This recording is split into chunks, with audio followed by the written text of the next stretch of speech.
Have you ever wondered why we feel so uneasy around dolls that look a bit too realistic? Perhaps our instinct is screaming that inside them is not cotton, but someone alive. Someone who was silenced forever. November, 1898. The rain outside had not ceased for 3 days, turning the roads into a viscous, churning mess capable of swallowing a carriage wheel up to the axle. Arthur Vane, a post-mortem photographer, sat in a deep armchair in the corner of the drawing room, trying not to look at what lay in the center of the room. His heavy equipment case stood at his feet like a faithful dog, ready to bolt at any moment. But there was nowhere to run. Black Ravine Manor was cut off from the world by a wall of impenetrable fog and washed-out roads.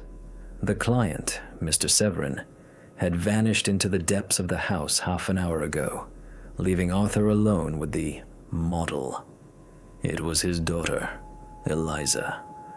She sat in a high-backed wing chair, dressed in a snow-white wedding gown, the lace of which seemed woven from spider webs. Her hands rested on the velvet armrests, her head tilted slightly to the right, mimicking a light slumber. Arthur had seen hundreds of corpses. He was used to their waxen pallor, to the scent of decay that even the strongest perfumes could not mask. But Eliza was different. Too fresh. The girl's skin retained a warm peach hue, as if blood still coursed through her veins instead of having congealed into cold jelly. Her chest did not rise, yet Arthur constantly felt that the lace on her bodice was trembling ever so slightly. He blamed it on the drafts wandering through the old house and the play of shadows from the gas jets hissing on the walls. Sighing, the photographer rose and began his preparations.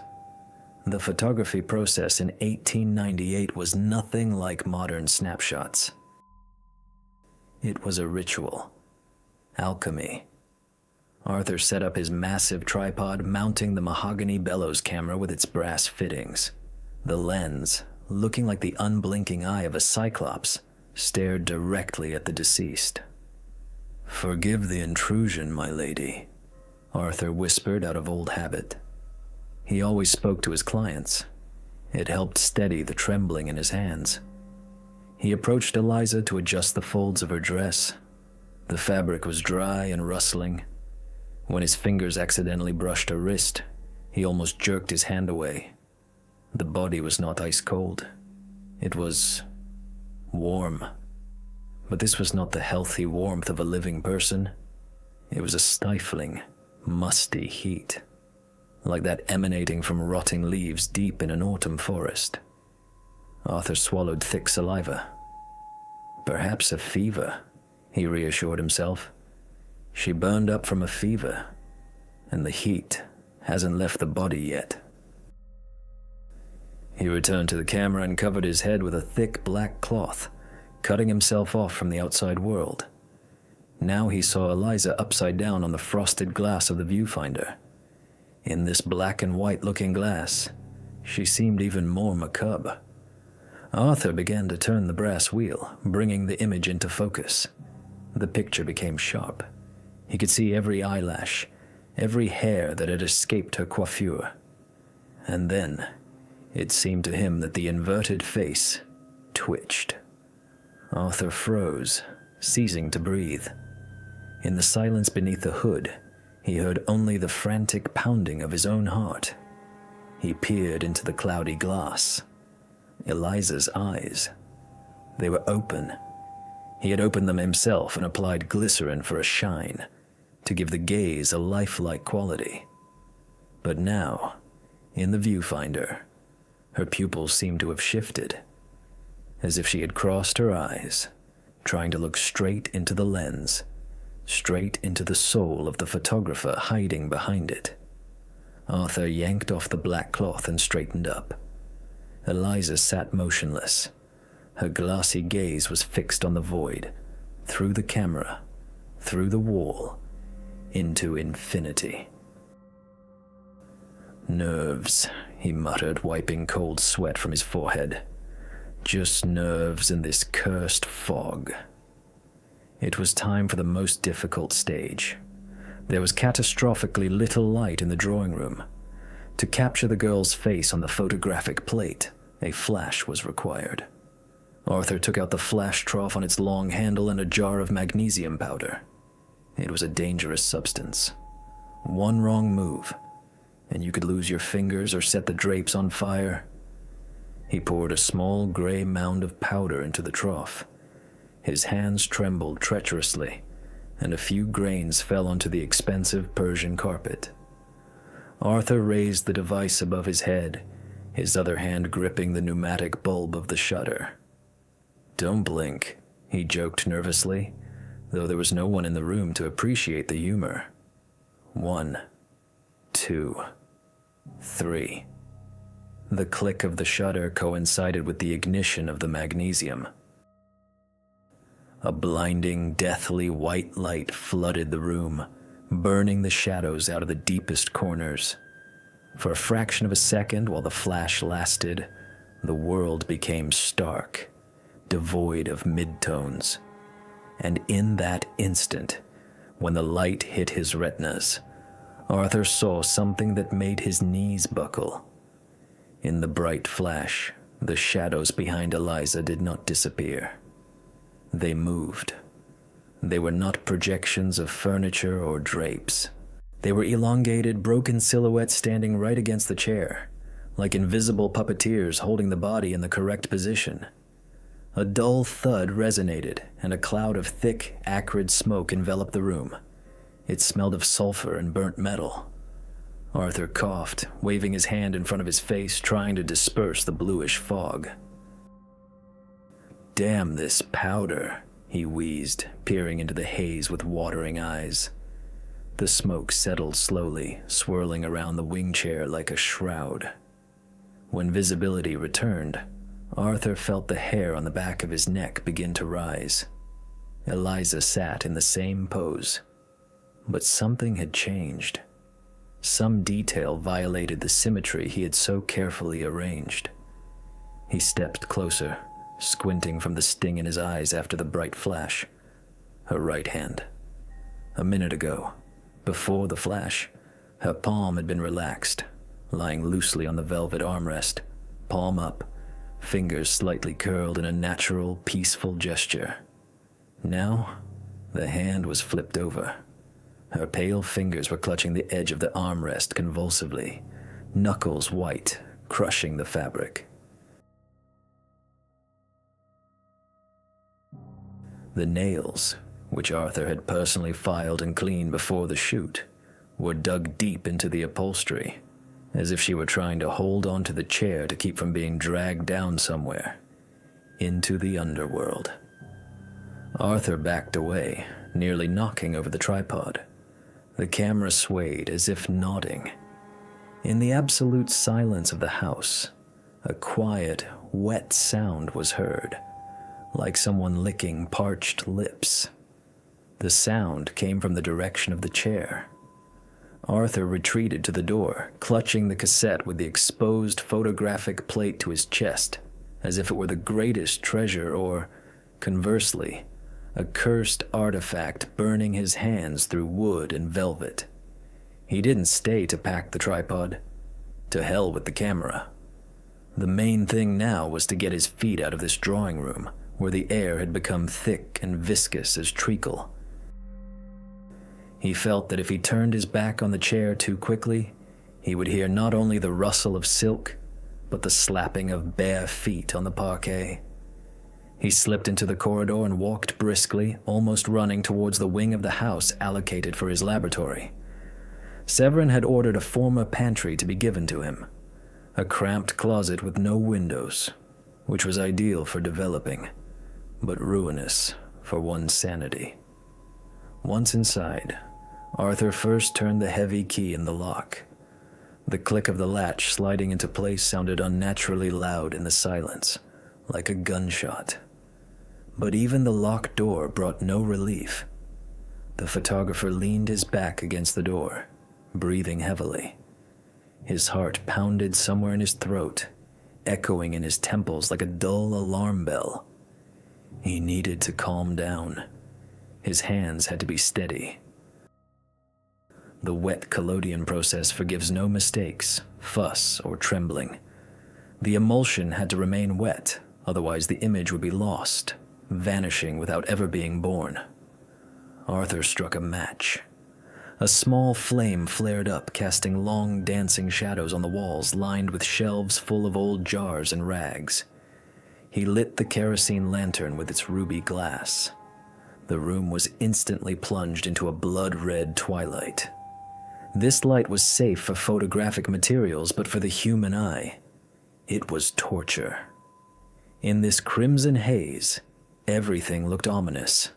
Bottles of reagents resembled vessels containing organs, and developing trays looked like puddles of coagulated blood. The smell here was unbearable. The sharp, medicinal scent of ether and alcohol from the collodion was mixed with that same sickly sweet odor that had haunted Arthur since the threshold. The smell of decay masked by perfume. It seemed the house itself was rotting from the inside, and no stone walls could contain this decomposition. Vane took a deep breath, trying to breathe through his mouth, and set to work. He moved on autopilot, his fingers remembering every motion learned over years of the craft. Removed the glass plate from the cassette, carefully, holding only the edges. The glass was still sticky from the silver bath. Now, the developer. Iron sulfate. He poured the solution onto the plate in one smooth, practiced motion so the liquid covered the glass in an even layer, leaving no dry islands. Now he had to rock the glass, watching as the chemistry reacted with the light trapped in the emulsion. It was always magic, the moment of truth. First, the brightest areas of light appeared. On the negative, they became black. Eliza's white dress should have emerged first, turning into a dark patch on the glass. Then, the mid-tones, and finally, the shadows, which remained transparent. "Come on," Arthur whispered, peering into the murky liquid shimmering in the red lantern light. "Show me." The image began to emerge. First, the patch of the dress appeared. Huge, voluminous. It took up almost the entire lower part of the frame. Then the outline of the chair, the high back, the curved armrests. Arthur leaned lower, his nose almost touching the wet surface of the glass. The acrid fumes stung his eyes, but he didn't blink. He needed to see the face. The face emerged. Arthur expected to see closed eyes, or that strange, skewed gaze he had imagined under the hood. He was prepared for the hand to be convulsively gripping the armrest. After all, he had seen that with his own eyes before the flash. But the negative showed something else. Vane felt a cold trickle of sweat run down his spine, between his shoulder blades. The hands holding the glass trembled so violently that the developer splashed over the edge, burning his skin with cold. But he didn't even notice. In the photograph, Eliza was not sitting. The chair was empty. The upholstery was clearly visible, every button on the backrest, the dented cushion where the body had just rested. But the girl herself was not in the chair. Instead, the entire space of the frame was crossed by a blurred, misty streak going up and to the side, as if the subject had moved with incredible, inhuman speed at the moment of exposure. But the most terrifying thing wasn't that. Behind the empty chair, in the depths of the room, where there had been deep shadow during the shoot, something appeared that the human eye had missed. Silver, more sensitive to the invisible spectrum, had dragged it out of the darkness. There, at the very edge of the frame, stood a figure. It wasn't Mr. Severin. This creature was taller, its limbs unnaturally elongated like a giant stick insect dressed in a funeral tailcoat. It had no face, only a smooth white mask, or perhaps simply an absence of features, and one of its long, multi-jointed hands rested on the back of the empty chair, as if inviting someone to sit, or as if it had just taken someone from there. Jesus Christ, Arthur exhaled. At that moment, the flame in the ruby lantern flickered and shrank to a tiny blue dot, almost plunging the room into darkness. And from behind the door, from that very corridor Arthur believed to be empty, came a sound. A quiet, wet slap, as if a wet, heavy cloth had fallen to the floor. Then another, closer. Slap, slap, slap. Someone was walking towards the laboratory, and this someone was walking barefoot. Arthur remembered with horror his thoughts in the drawing room about bare feet on the parquet. The sound stopped right at the door. The brass handle gleaming dully in the dying lantern light, slowly with an agonizing creak, began to turn downwards.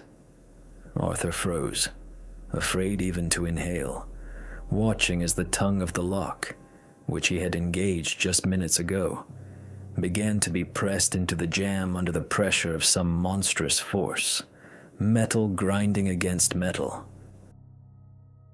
The one standing behind the door didn't know how keys worked, but possessed the strength to ignore them.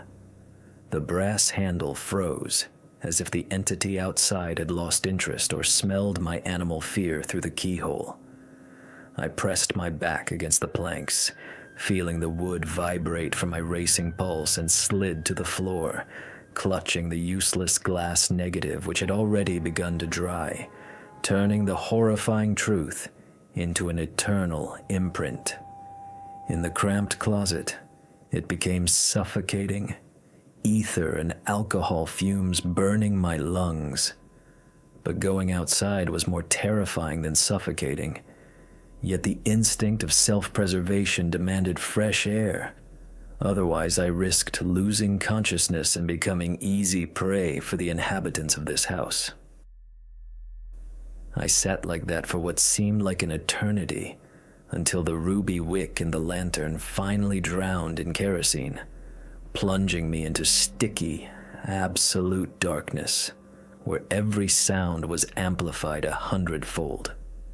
The silence returned, but now it wasn't empty. It was expectant, filled with rustles that could be a draft or someone's wheezing breath right above my ear. When the suffocation became unbearable, I jerked the lock open, threw the door wide, and tumbled into the corridor, ready to strike anyone standing there with a heavy tripod or just my fist. But the corridor was empty, only dust motes dancing in a beam of light.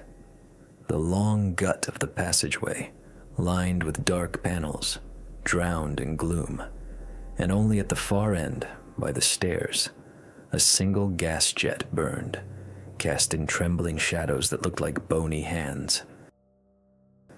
I needed to find water, or at least an exit, because staying in this wing was unbearable. My sanity was beginning to tear at the seams. I moved forward, trying to step on the edges of the floorboards where they creaked less, and every step sounded to me like a deafening hammer blow on a coffin lid. Passing one of the guest rooms, the door to which was ajar, I noticed the silhouette of a woman. It was the maid. I'd seen her earlier upon arrival, a young girl in a starched cap and apron. She stood with her back to me, holding a feather duster, and froze in front of a tall floor mirror as if examining her reflection, or more likely, simply having forgotten why she came, lost in time. "Hey," I called out in a whisper, but my voice broke into a rasp as if my throat were stuffed with sawdust. "Miss? Have you seen Mr. Severin?" She didn't move, not a breath, not a shift of her shoulders. It seemed she didn't even blink. I took a step inside the room, and a strange detail struck me. In the mirror she was standing in front of, there was no reflection of her, because the glass was thickly smeared with some gray paste, looking like fat or wax, as if someone was afraid to see themselves. "Miss?" I stepped closer and cautiously with one finger touched her shoulder, expecting her to flinch, cry out, or turn around in indignation. The reaction was instantaneous and monstrous. She didn't turn around. She toppled onto me with her entire body, stiffly, the way sawn through wooden posts or mannequins in a shop window fall, without bending her knees at all. I barely managed to catch her, and the dead weight of this body nearly knocked me off my feet because she weighed more than a fragile girl should. It was not the body of a person who had lost consciousness, which becomes soft and pliable. This was a rigid, unbending construction. Through the thin fabric of her dress, I felt not the resilience of flesh, but a hard frame resembling wire or wood stretched over with skin. She was warm, nauseatingly warm, but this heat came not from a heart, but from some chemical process of rotting inside. Her head lolled listlessly backward, and her cap slid off, exposing her neck. I brought her face to the light from the corridor and barely suppressed a scream of horror. Her eyes were open and stared at me with the same glassy indifference as Eliza's, but upon closer inspection, I realized that the pupils were painted with the finest brush directly onto the whites. In the corners of her mouth, stretched in an eternal, blissful half-smile, tiny silver staples were visible, holding the skin taut so the face wouldn't sag. And on her neck, where a vein beats in living people, I saw a rough but masterfully executed seam from which oozed a thick, amber fluid smelling of those same cursed lilies. This was not a maid. This was a doll, a skillfully made effigy of human skin stretched over a frame, inside which, perhaps, the remnants of real organs still smoldered, supported by an embalmer's hellish concoction. I recoiled in horror, and the girl crashed to the parquet floor, clanking like a sack of bones and scrap metal. Her arm snapped off at the elbow joint from the impact and rolled across the floor, but the fingers on the severed hand continued to convulsively grip the feather duster, scratching against the wood as if the mechanism, wound by a key, had not yet exhausted its diabolical charge. This whole house was not an abode of sorrow. It was a madman's giant puppet theater, where I was the only audience member and the only truly living being today, and around me, a play written with a scalpel and formalin was being enacted. I ran away from this mechanical corpse, not watching where I was going, just to get away from the sound of scratching fingers that were perhaps still trying to sweep the floor, obeying the inertia of springs. The house turned into a labyrinth. The corridors, which seemed merely gloomy by day, were now pulsating, and behind the wall panels, I heard not the scurrying of mice, but a rhythmic, heavy thrumming, as if somewhere below, in the basement, a huge steam heart was beating, pumping not water, but that same amber preservative through the pipes. The air was becoming thicker. The sickly sweetness of lilies was replaced by a sharp, suffocating smell of ozone and raw earth that made my head spin. I went down to the first floor, hoping to reach the front door, yanked the handle towards me, but it didn't budge, and my path to the windows was blocked by a massive wrought iron grate dropped with a clang from the ceiling, turning the mansion into a cage.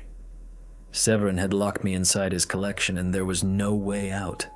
I could only follow the sound, which led me to the library. The doors there were wide open, and a strange, sickly greenish light poured from the opening, unlike the warm glow of gas jets. I walked inside, clutching the heavy wooden tripod like a club, though deep down I understood that against the inhabitants here, this was a laughable weapon. The library was empty of books, All the shelves were filled with glass jars of various sizes, in which parts of mechanisms intertwined with organic matter floated in a murky solution. Eyes connected to lenses, hands on hinges, patches of tattooed skin stretched over frames. In the center of the hall, on a huge oak table, lay an unrolled schematic, a blueprint of a human, but instead of veins and arteries, copper tubes, valves, and gears were drawn in detail. I stepped closer, illuminating the paper with a trembling match, and saw notes in the margins made in Severin's sharp, angular handwriting. Specimen 4. Replacement of bone marrow with mercury compound complete. Subject retains motor skills, but loses will. A burning nausea rose to my throat when I realized that Eliza, that maid, my coachman, they were all not just victims, they were raw materials. He didn't preserve them, he rebuilt them, trying to create immortality out of flesh and brass. In the corner of the room, I noticed movement and spun around sharply, holding the tripod out in front of me. It was not a human. It was a mannequin, but covered not in fabric, but in bluish human skin, roughly stitched on the sides with thick thread. It had no head. Instead, a brass tube stuck out of its neck, from which steam escaped with a hiss, and it stepped towards me, mechanically, jerkily, dragging its feet. I backed away in horror and backed into a bookcase, which suddenly gave way with a creak, revealing the black maw of a secret passage. I tumbled into the darkness, rolling head over heels down narrow spiral steps leading somewhere deep underground, where the air was saturated with moisture and heat. Here, the smell of lilies became so concentrated that my eyes began to water and my lungs burned with fire. When I got up and brushed myself off, I realized I was in a huge greenhouse hidden beneath the foundation of the house. The glass ceiling somewhere high above was black with night. But here, below, everything was in riotous bloom. But these were not ordinary flowers. Along the rows stood dozens of huge clay tubs, and in them, people were growing. They were submerged in greasy black earth up to their waists. Their skin was pale with a greenish tint like drowned men who had lain in water for a week. And from their mouths, ears, and even eye sockets grew long, fleshy stems of those same white lilies, the buds of which pulsed like living hearts.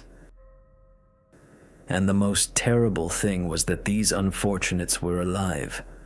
I saw their chests rising and falling slowly, with effort, in time to the low hum of pipes entwining the tubs, delivering a nutrient solution directly into their veins.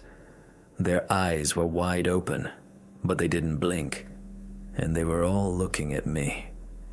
In their frozen gazes there was no aggression, only boundless, eternal torment and a plea for death, which had been denied to them. One of the gardeners, an old man with a gray beard grown into a thick flower stem, barely noticeably moved his blue lips. I approached, overcoming numbness and the urge to vomit, leaned close to his face, and heard a quiet, gurgling whisper, like bubbles bursting in a swamp. "Run, before he plants. You." At that moment, at the far end of the greenhouse, a heavy bolt clanked and Severin's tall, thin figure appeared in a strip of light. He was no longer in a suit. He was wearing a butcher's rough leather apron, thickly splattered with something black and oily, and in his hands he held garden shears of monstrous size, the blades of which glistened in the lamplight. "Ah, Mr. Vane." His voice, calm and reasonable, echoed under the vaults of the greenhouse, amplified many times over. "You are just in time. I have an excellent pot of black soil free, and I am catastrophically short of a central figure for my new composition, Primal Fear. Your face right now. It perfectly expresses this pure, distilled emotion. We simply must preserve it forever, before it fades. The blades of the giant shears snapped shut with a predatory clang where my neck had been a second ago, severing only the collar of my coat, and I recoiled, slipping on the wet earth soaked in that same chemical solution that flowed through the pipes instead of water. Severin moved with frightening speed for a man of his build. His movements were jerky, mechanical, as if his joints had also been replaced with hinges abundantly lubricated with grease. "Do not resist, Arthur," he grated, and in his voice I heard inhuman notes, as if ball bearings were rolling around inside his larynx. "Pain is merely an electrical impulse. I will disconnect it. You will become beautiful, eternal." He swung again, intending to shear the flesh from me like excess leaves from a sick bush. In desperation, I fumbled with my hands on the table behind me, knocking vials and tools to the floor until my fingers found a heavy, cold handle. It was not a knife, but a massive monkey wrench left by one of the mechanics servicing this infernal greenhouse. I put all my fear, all my animal thirst for life into the blow, and brought the piece of iron down on Severin's shoulder, but there was no crunch of bone, only a ringing metallic clang that numbed my arm. The master of the manor merely stumbled, but not a single muscle on his face twitched. Beneath the skin, where the fabric of his frock coat had torn, copper glinted. He was one of them. He had turned himself into an exhibit, cutting the weakness of flesh out of himself, but the blow gave me a second's head start. I darted to the side, overturning one of the tubs with a plant. The heavy pot shattered, and the contents spilled onto the tiled floor. A clod of black earth intertwined with white roots that had grown through the human ribs and pelvis of the unfortunate victim. The person in the pot, it was a woman, let out a gurgling wet moan when her root system tore, and not blood, but a whitish, viscous sap gushed from the ruptures, making the smell of ozone and rot sharp in the air. Severin snarled, showing emotion for the first time, the anger of a collector whose rare specimen has been damaged. "Barbarian!" he roared, rushing at me through the broken ceramics. But I understood that I couldn't withstand a direct fight with this cyborg, so I did the only thing that could stop him. I struck the main steam valve buzzing on the wall next to the boiler with the wrench. The rusty metal gave way, and a jet of superheated steam under immense pressure burst out, cutting the air with a shriek. Severin, caught in the path of the jet, howled because the steam was cooking his skin. But what was more terrifying was that the high temperature was melting the wax and rubber of which parts of his face apparently consisted. I watched in horror as his left cheek melted downwards, exposing the golden gears of his jaw, and taking advantage of the chaos and the curtain of steam, I dove into a side passage which, judging by the draft, led away from the greenhouse. I ran through a narrow service tunnel, ducking low so as not to hit my head on the tangles of pipes, while heavy footsteps and the clang of metal on stone came from behind. He was coming for me. The tunnel led me into another room, much colder and drier, resembling a workshop, a real factory floor beneath the foundation of a noble nest, where there were no flowers, but it smelled of formalin, sawdust, and carpentry varnish. Along the walls stood rows of tables on which lay bodies at various stages of processing, and I froze, trying to comprehend what I was seeing, because it was a conveyor belt of death. On the first table lay the body of a young guy, completely gutted, his ribcage opened and held by spreaders, and inside it was empty. No heart, no lungs. Next to it on a tray lay copper bellows, similar to those used in accordions, ready to take the place of organs. On the next table, A body was already being sewn up using thin silver wire instead of thread.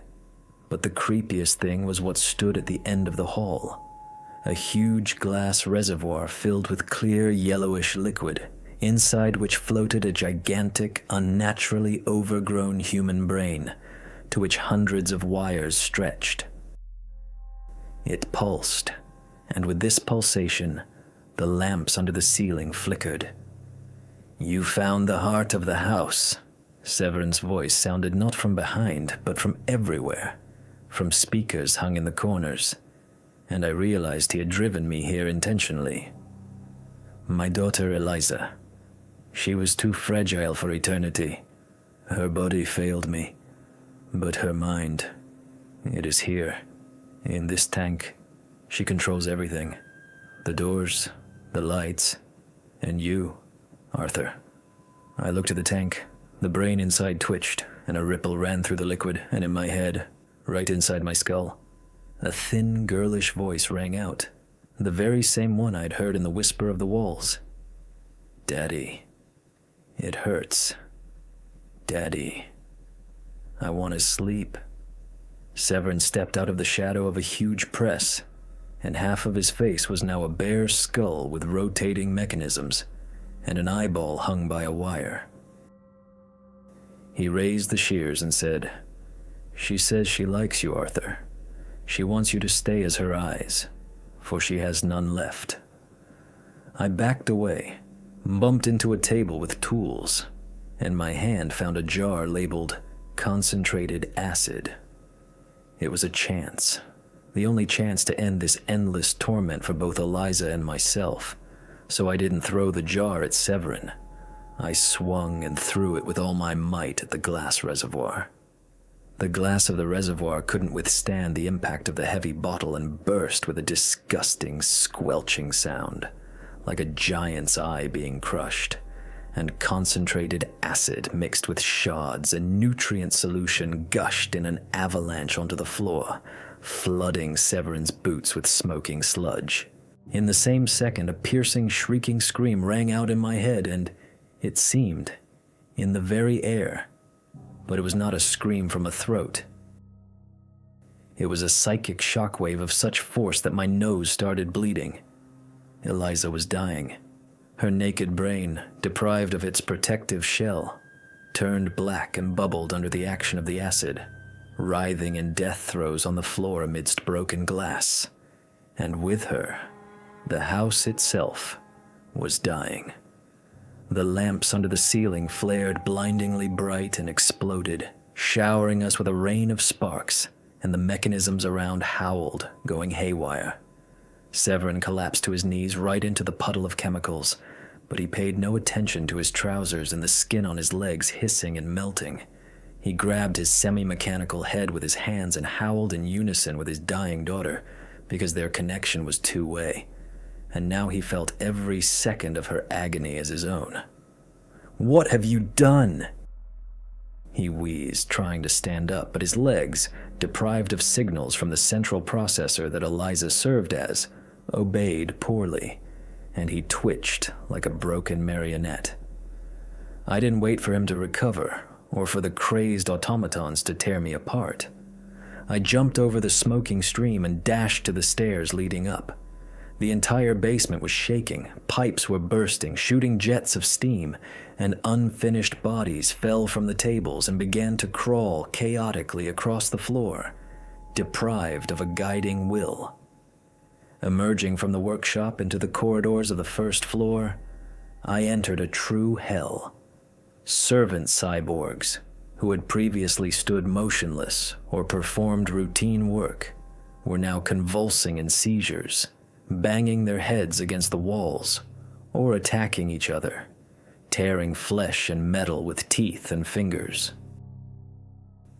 I dodged their blind attacks, fighting back with the remains of the tripod I had picked up along the way, and ran towards the main entrance. But my path was blocked by the very same elderly housekeeper who had met me at the beginning. Now her face had slid to the side, exposing a steel skull, and foam mixed with machine oil flew from her mouth. She lunged at me with a kitchen knife, shrieking something incoherent. But her movements were desynchronized, and I managed to shove her towards the open fireplace where flames were roaring. Her dress ignited instantly, but she didn't even scream, continuing to mechanically wave the knife while the fire devoured her artificial flesh. I reached the massive oak doors, but they were still locked, and the mechanism controlling the grates was obviously jammed by Eliza's death grip. Behind my back, a roar was growing.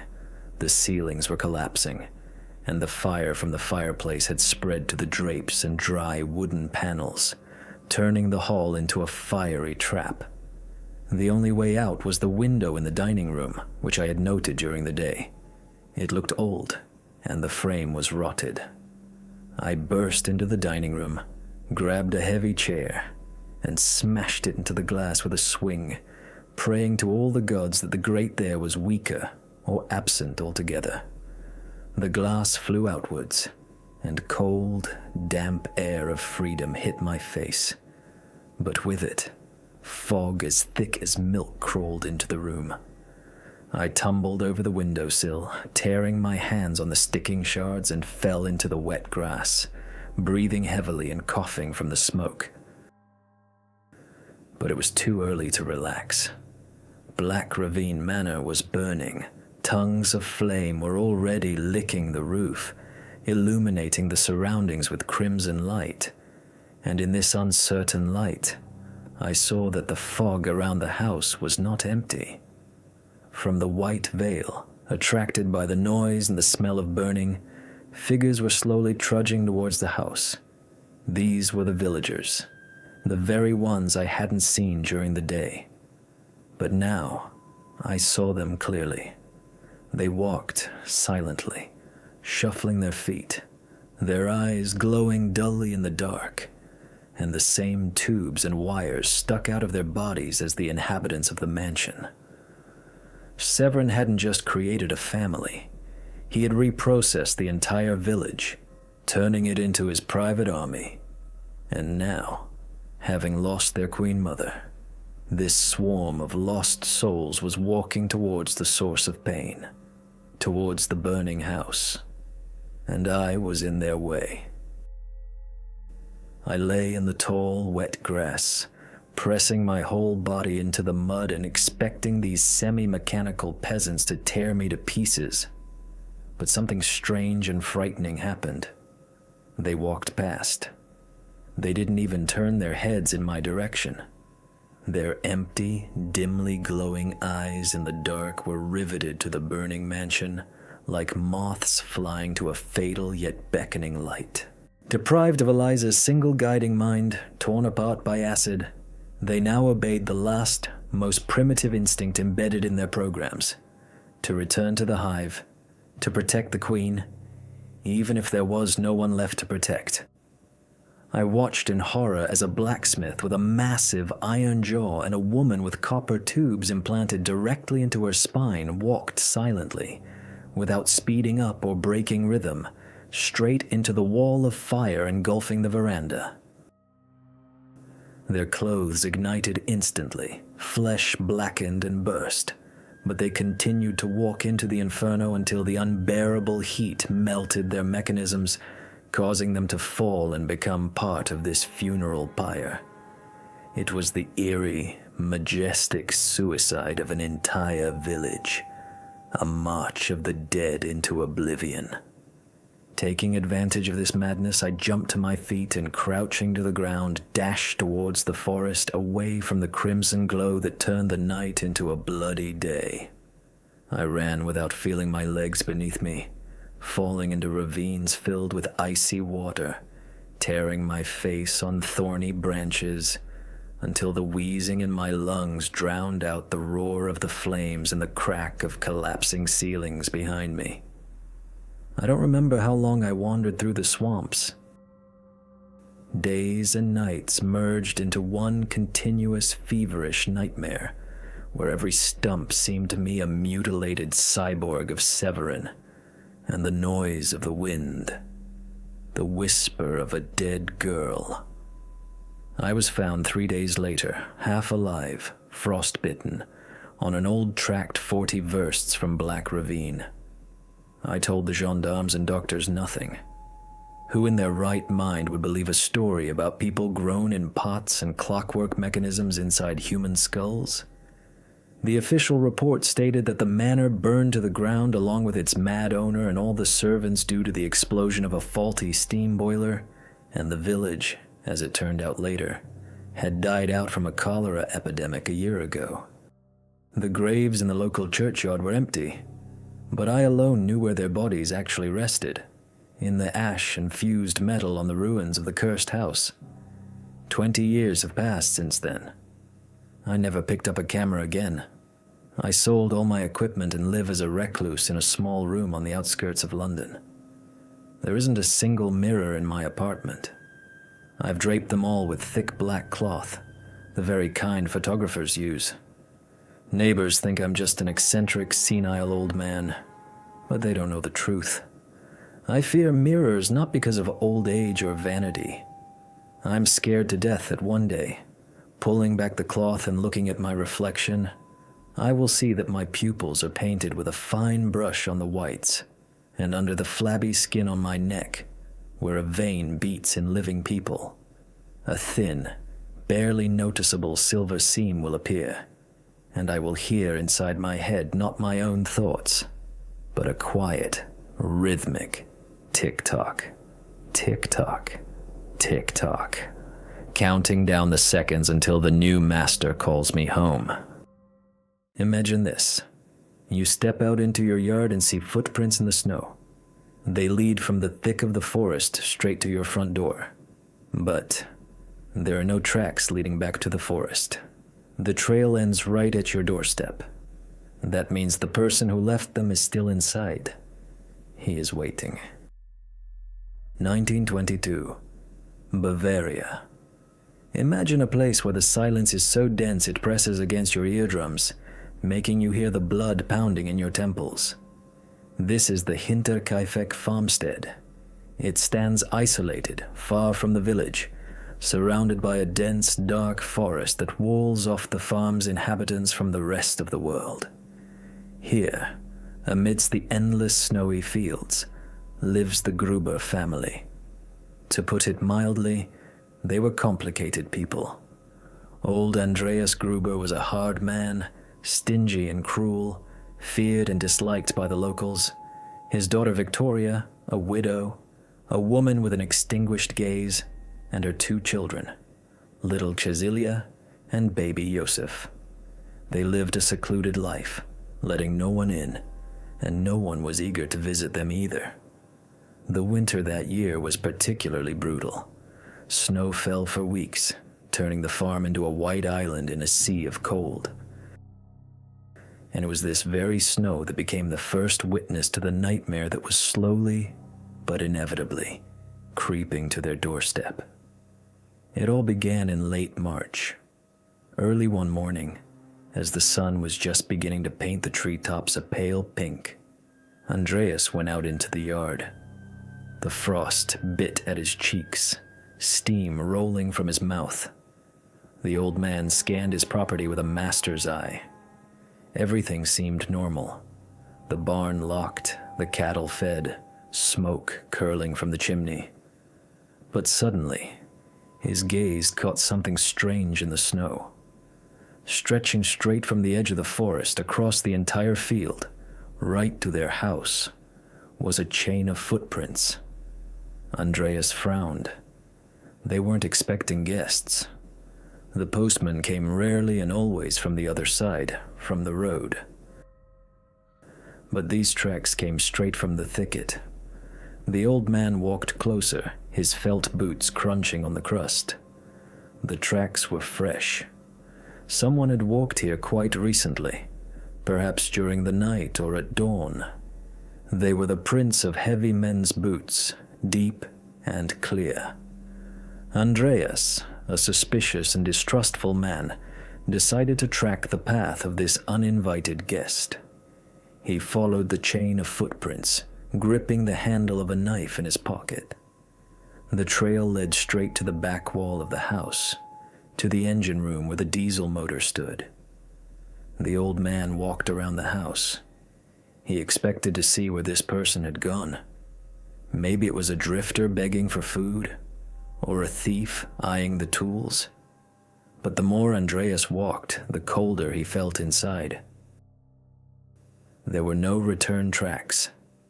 The chain broke off at the wall of the house. A man came from the forest. A man walked up to the house. And the man vanished? No, that's impossible. Andreas carefully examined the snow around him. No other prints. The snow cover was pristine. That meant the one who left these tracks either learned to fly or he was still here. Right now. The old man raised his head and looked at the attic window.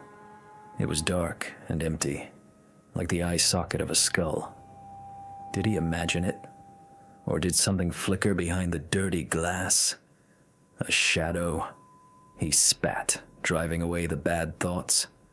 Just my imagination, he grumbled under his nose. Getting old.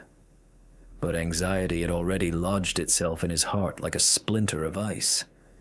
He returned to the house, slamming the door loudly to show who was boss here. He said nothing to the women. Why scare them? Besides, he didn't like sharing his thoughts. He simply took his old hunting rifle, checked the ammo, and placed it in the corner, closer to the bed.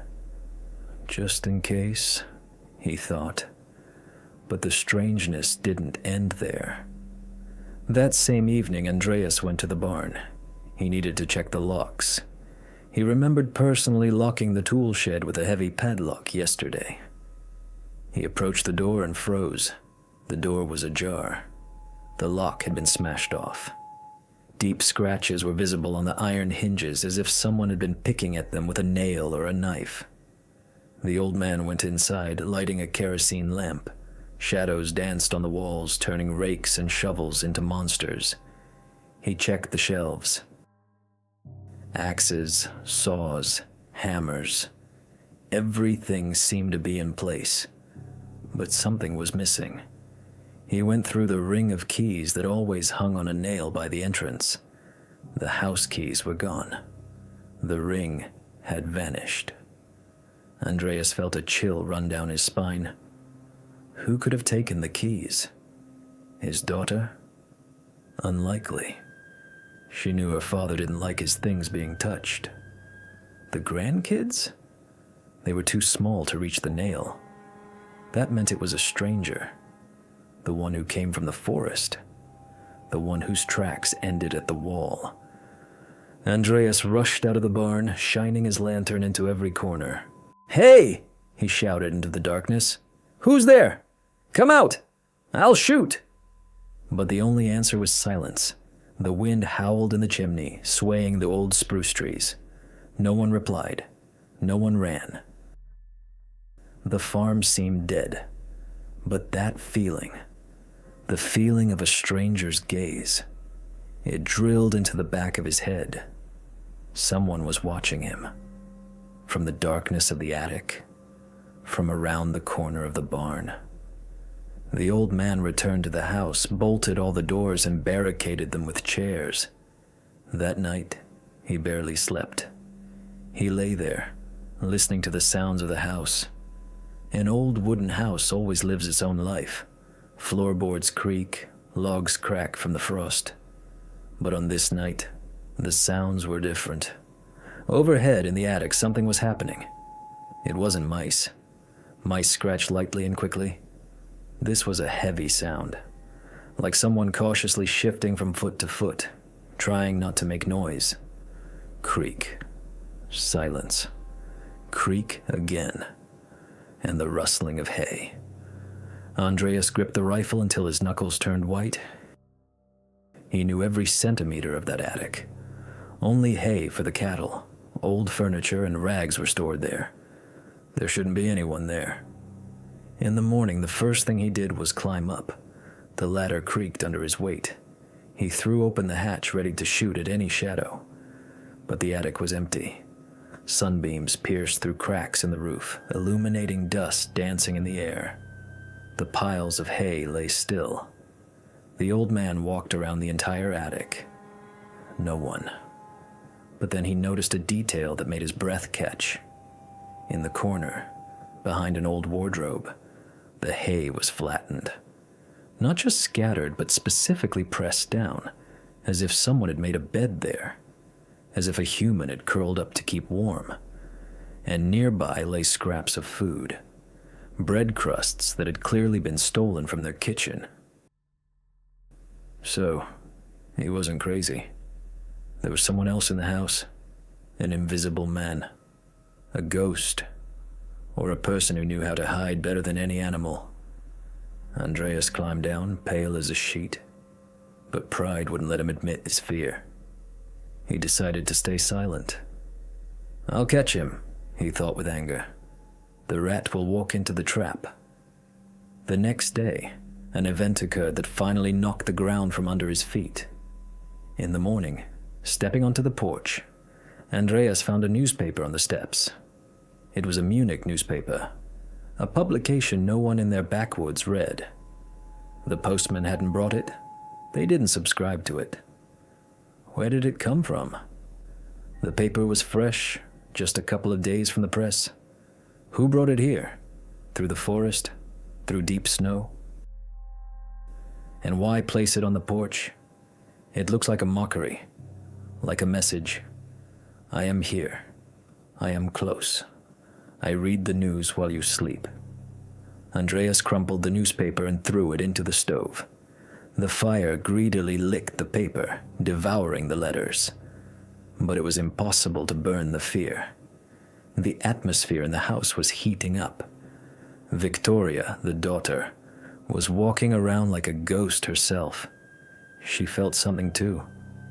"Father," she said one evening as they dined by the light of a dim lamp, "last night I heard footsteps, right above my head. And then someone pulled the handle of my door." Andreas slammed his fist on the table. "Enough!" he barked. "It's the wind! The old house is drying out. There's no one here." He shouted to drown out his own voice of reason. He shouted because he was terrified himself, to the point of trembling. Because if he admitted that someone was walking in the house, he'd have to admit they were trapped. There was nowhere to run.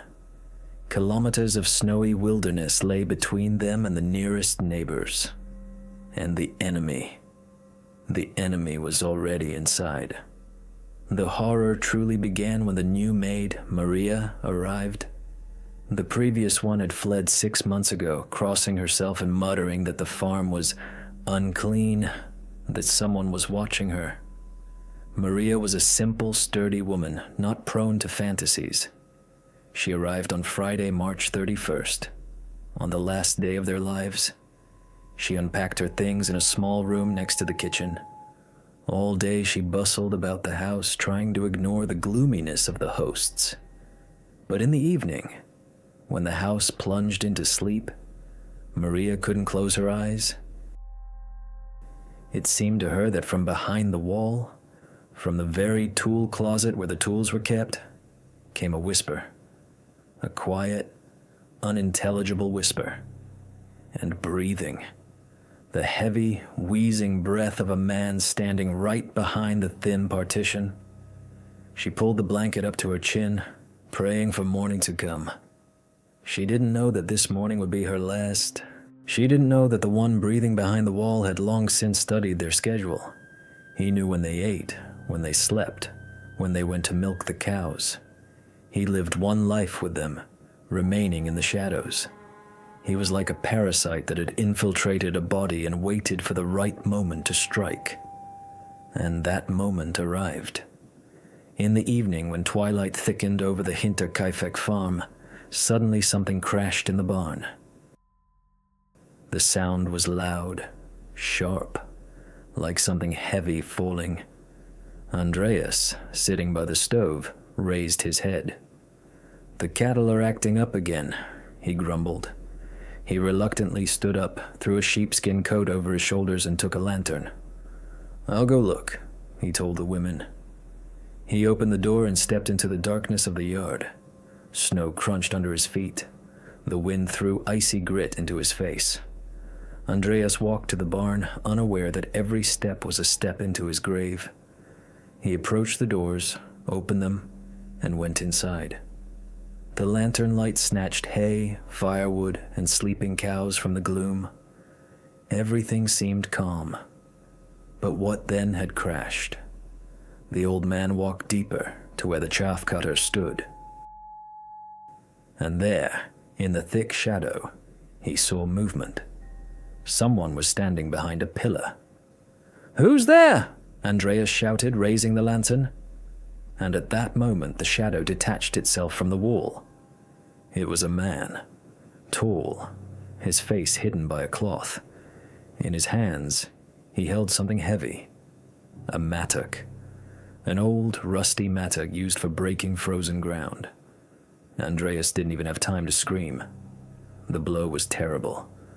The blade crunched into his skull, tearing skin and bone. The old man collapsed into the hay like a felled oak. The lantern fell nearby, the glass shattered, and the flame hissed, but didn't die. The killer stood over the body, breathing heavily. He didn't rush. He knew no one would come running to the sound immediately. He wiped the blade on the old man's pant leg and froze, listening. Silence in the house. The women were waiting. They thought father was simply tending to the livestock. But time passed. 10 minutes. 20. Andreas still hadn't returned. Victoria got worried. "I'll go see what's happening," she told her mother. She threw on a shawl and went out onto the porch. "Papa!" she called into the darkness. Silence. Only the wind whistling. She went down the steps and walked to the barn, following her father's path step for step. She entered the open doors. "Papa, are you here?" Her voice trembled. She saw the light of the lantern lying on the floor. She took another step and saw her father's boot sticking out of the hay. "Oh my God!" She rushed to him, thinking he had a heart attack. She fell to her knees before him, turned him over, and saw a bloody mask instead of a face. The scream got stuck in her throat, because at that moment, a floorboard creaked behind her back. She spun around sharply. A shadow loomed over her, blocking out the whole world. The mattock flew up, glinting in the dim light. Strike. Another one. Victoria fell next to her father. Now there were two of them. The killer coolly covered them with hay, as if tucking them in to sleep. He froze again. There were still people in the house. Old Shazilia, Victoria's mother, and the little granddaughter, also Shazilia, 7 years old. They were waiting. Worry was growing into panic. Why was no one returning? The old woman took the girl by the hand. "Come, dear. Let's see where they all disappeared to." It was a fatal mistake. The Gruber family walked to the slaughter one by one, like sheep obediently going to the butcher.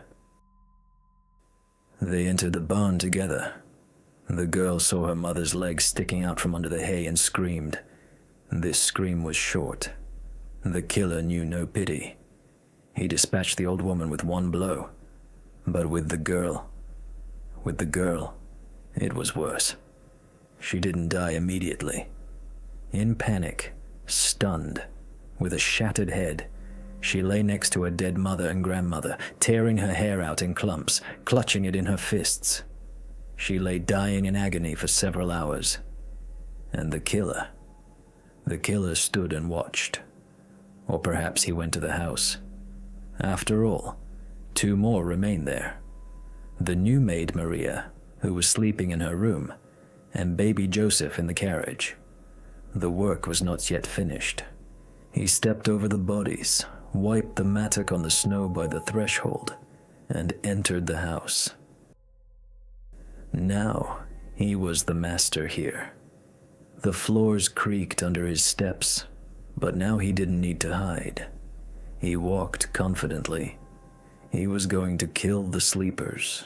The door to Maria's room was unlocked, and this became the fatal error that determined the outcome of this terrible night.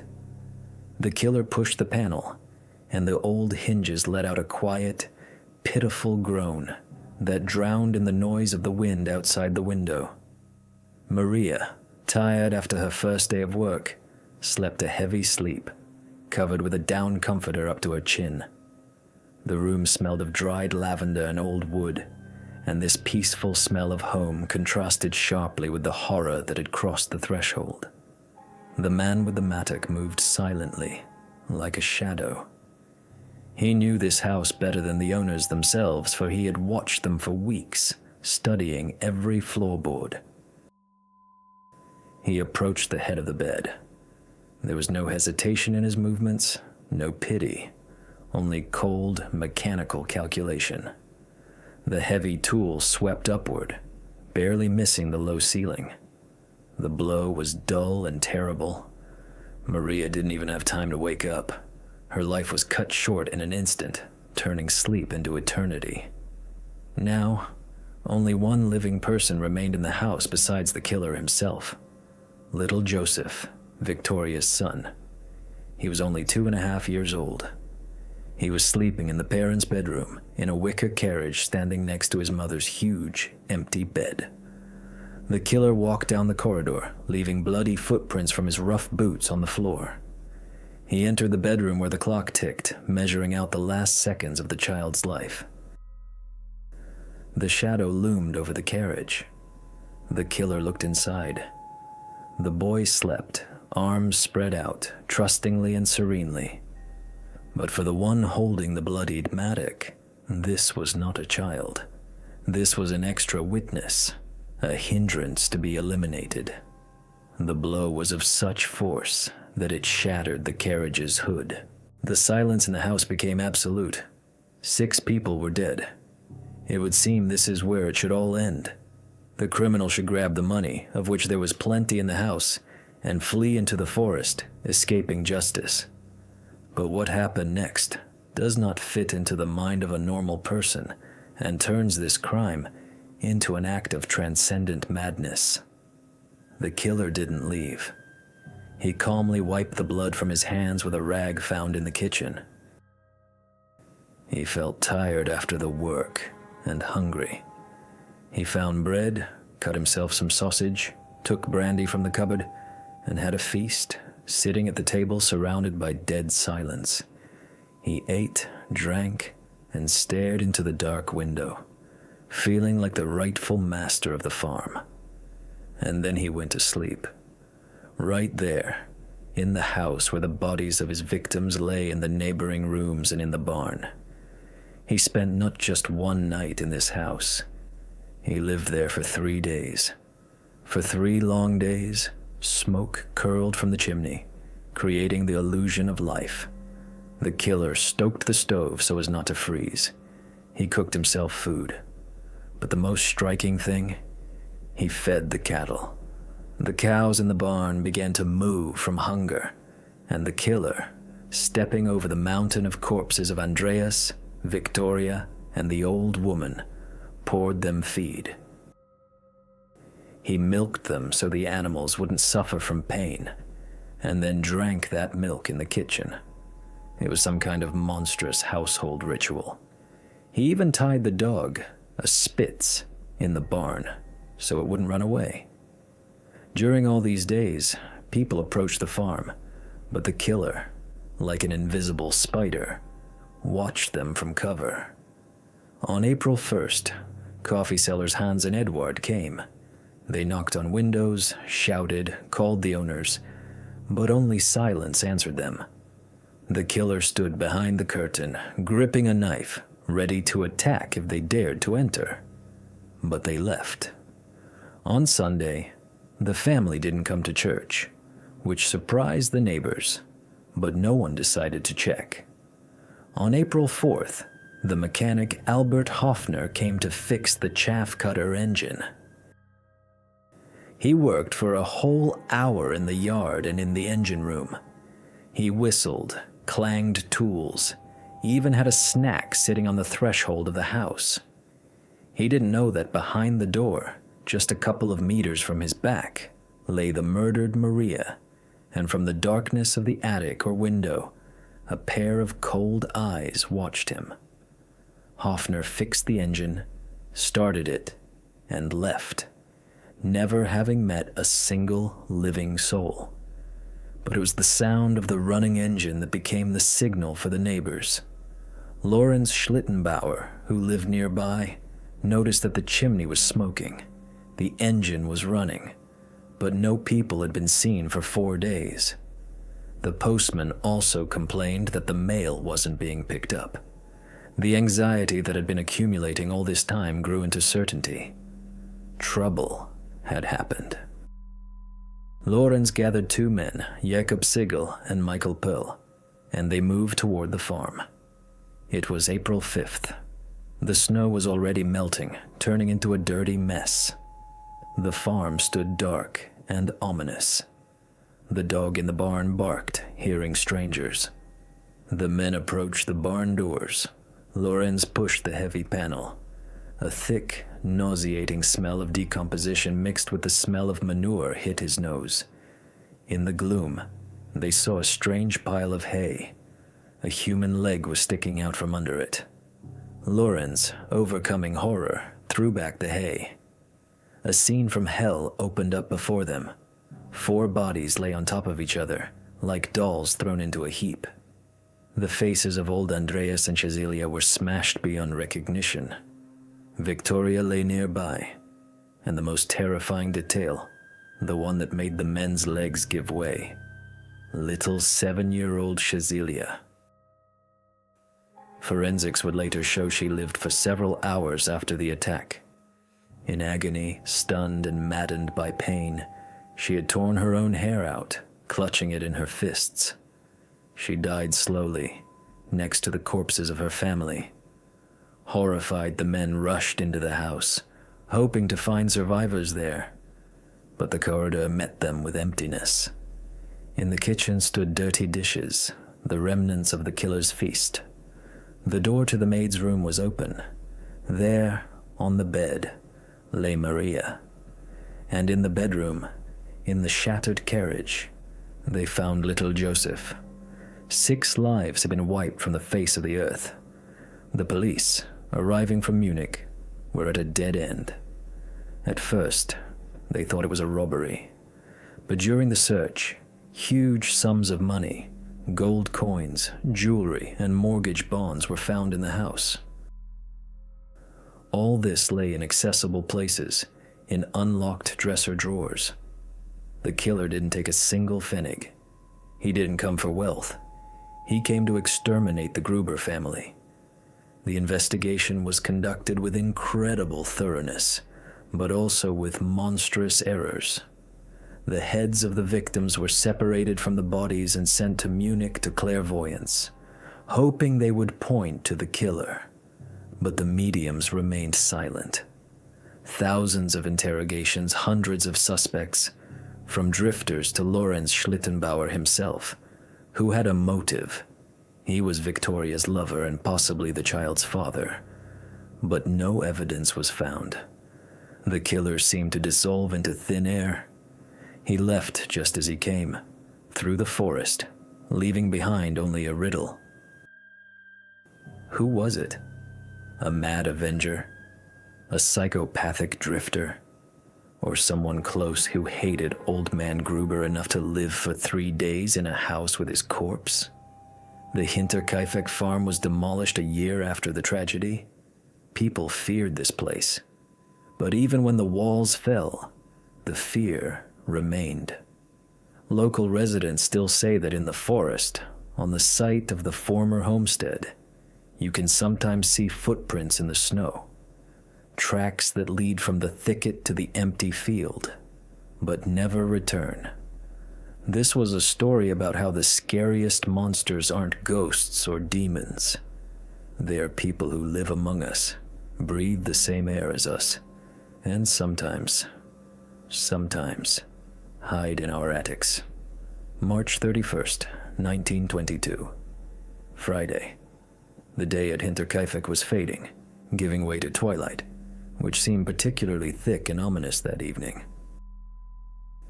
The wind whistled in the chimney, as if warning the inhabitants of the house about trouble, but they were busy with their usual routine. Chores had to be finished before dark. The chain of fatal events was first triggered by old Andreas Gruber. Sitting in the kitchen, he suddenly became alert. It seemed to him that a strange sound came from the barn, a dull thud, as if something heavy had fallen onto the earthen floor. Or maybe it was a door torn off its hinges, creaking. "Something's wrong there again," grumbled Andreas. He didn't like disorder. He threw a heavy sheepskin coat over his shoulders, took a kerosene lantern in his hands, and stepped into the cold corridor leading to the barn. "I'll be quick," he told the women, not knowing these were the last words of his life. The old man opened the barn door. The warm, moist smell of manure and rotting hay hit his nose. The cows in the stalls were behaving restlessly. They shifted from foot to foot, mooed dully, and looked askance at the dark corner where the tools were stored. Andreas raised the lantern higher. The light snatched rakes, pitchforks, and mountains of straw from the gloom. Everything seemed to be in place. But instinct, that animal fear that had plagued him for the last few days, wailed inside like a siren. A shadow flickered behind a massive wooden pillar. Andreas opened his mouth to call out to the stranger, but didn't have time to make a sound. The shadow detached itself from the wall with frightening speed. In the killer's hands flashed a heavy mattock, a rough tool for breaking stone and ice. The blow was of monstrous force. The point entered the old man's skull, instantly cutting off his thoughts. Andreas collapsed into the straw, dropping the lantern. The glass cracked, but the wick didn't go out, continuing to cast trembling, dancing shadows on the walls. The killer coolly dragged the body to the side and threw an armful of hay over it. He didn't intend to run. He began to wait. 10 minutes passed. 20.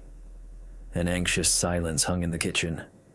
Father still hadn't returned. Victoria, Andreas's daughter, began to get nervous. "Where did he go?" she asked her mother. "I'll go look." She threw on a shawl and went out into the same corridor, her heels clicking on the boards. She walked quickly, confidently, straight into the set trap. She entered the barn. "Papa," she called in the semi-darkness. The only answer was the whistling of the wind in the cracks. She saw the lantern lying on the floor. That was strange. Father was meticulous and never dropped things. Victoria took a step forward, leaned down, and saw her father's boot sticking out of the hay. Horror hit her chest like an icy wave. She opened her mouth to scream, but the killer was already standing behind her back. A second blow. The second body fell next to the first. The mechanism of death worked without failure. The criminal again threw hay over them, hiding the traces. Now only women and children remained in the house. Old Shazilia Gruber, Victoria's mother, couldn't find a place for herself. Her heart sensed trouble. 7-year-old granddaughter, little Shazilia, hovered nearby. The girl tugged at her grandmother's sleeve. "Grandma, I'm scared," she whispered. "Come, dear. Let's find them," the old woman said. It was a terrible mistake. They went together. The old hand squeezed the child's palm. They walked the same path of death. They entered the barn, where the lantern was already burning out, glowing like a red ember. The old woman squinted blindly. She stumbled over something soft. It was her daughter's arm. At that moment, a figure with a mattock rose from the darkness. The killer spared no one. The blow to the old woman was quick. She fell dead. But with the girl, it turned out differently. In panic, stunned by the blow, but still alive, she fell next to the bodies of her relatives. Later, experts would establish a gruesome fact. Little Shazilia lived for several more hours. In the dark, among the corpses, choking on pain and horror, she tore at her own hair. She pulled out whole clumps. She died slowly, hearing the killer walking nearby, but not daring to call for help. And the killer finished in the barn. 4 bodies lay in a pile, but he knew. There were 2 more in the house. He wiped the mattock on the straw, but the handle became sticky with blood. He left the barn and headed to the living part of the house. Now he walked like a master. The floorboards creaked under his boots, leaving bloody tracks. He passed through the kitchen, which still smelled deliciously of dinner. He headed to the room of the new maid, Maria Baumgartner. Maria had arrived at the farm just a few hours ago.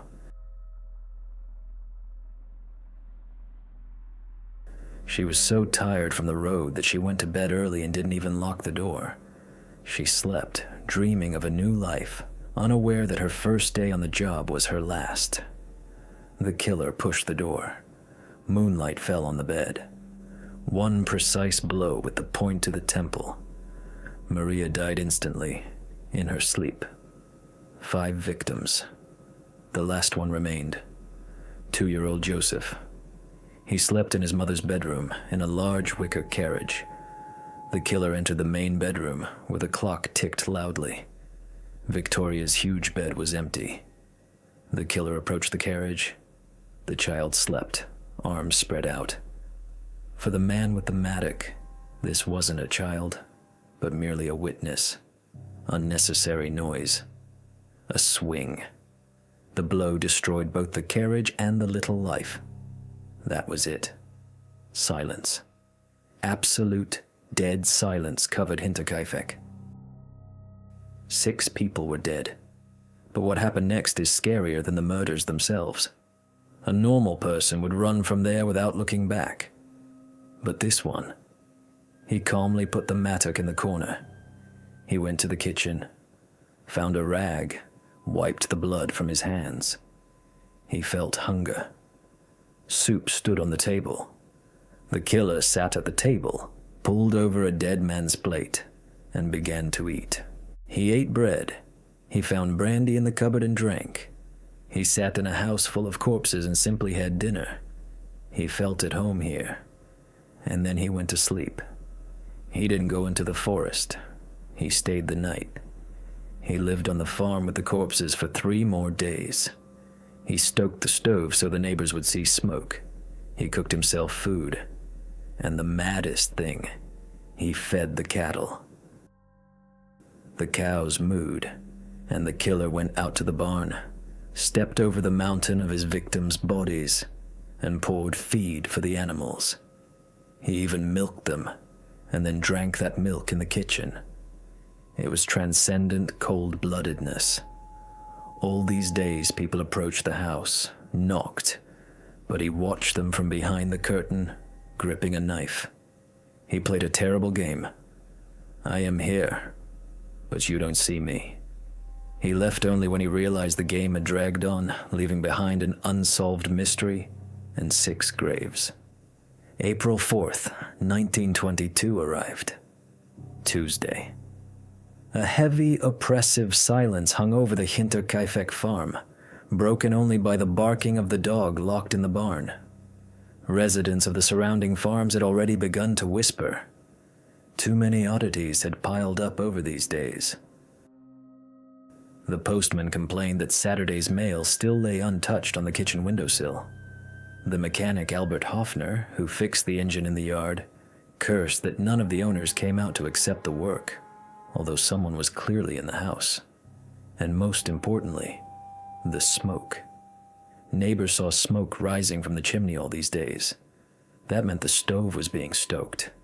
That meant life was going on there. But why then didn't the Grubers come to church on Sunday? Why didn't they let the cattle out into the pen? Lorenz Schlittenbauer, a neighbor living nearby, could no longer tolerate this uncertainty. He was bound to this family by complex, tangled relationships, and his heart told him that something irreparable had happened. He gathered 2 fellow villagers, Jakob Siegel and Michael Pearl. "Men," he said gloomily, looking at the dark windows of the farm. "Let's go check. I don't like any of this. The dog is howling as if it smells a corpse."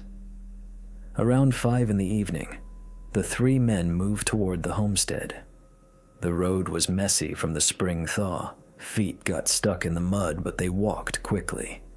The farm met them with closed doors. Everything seemed extinct.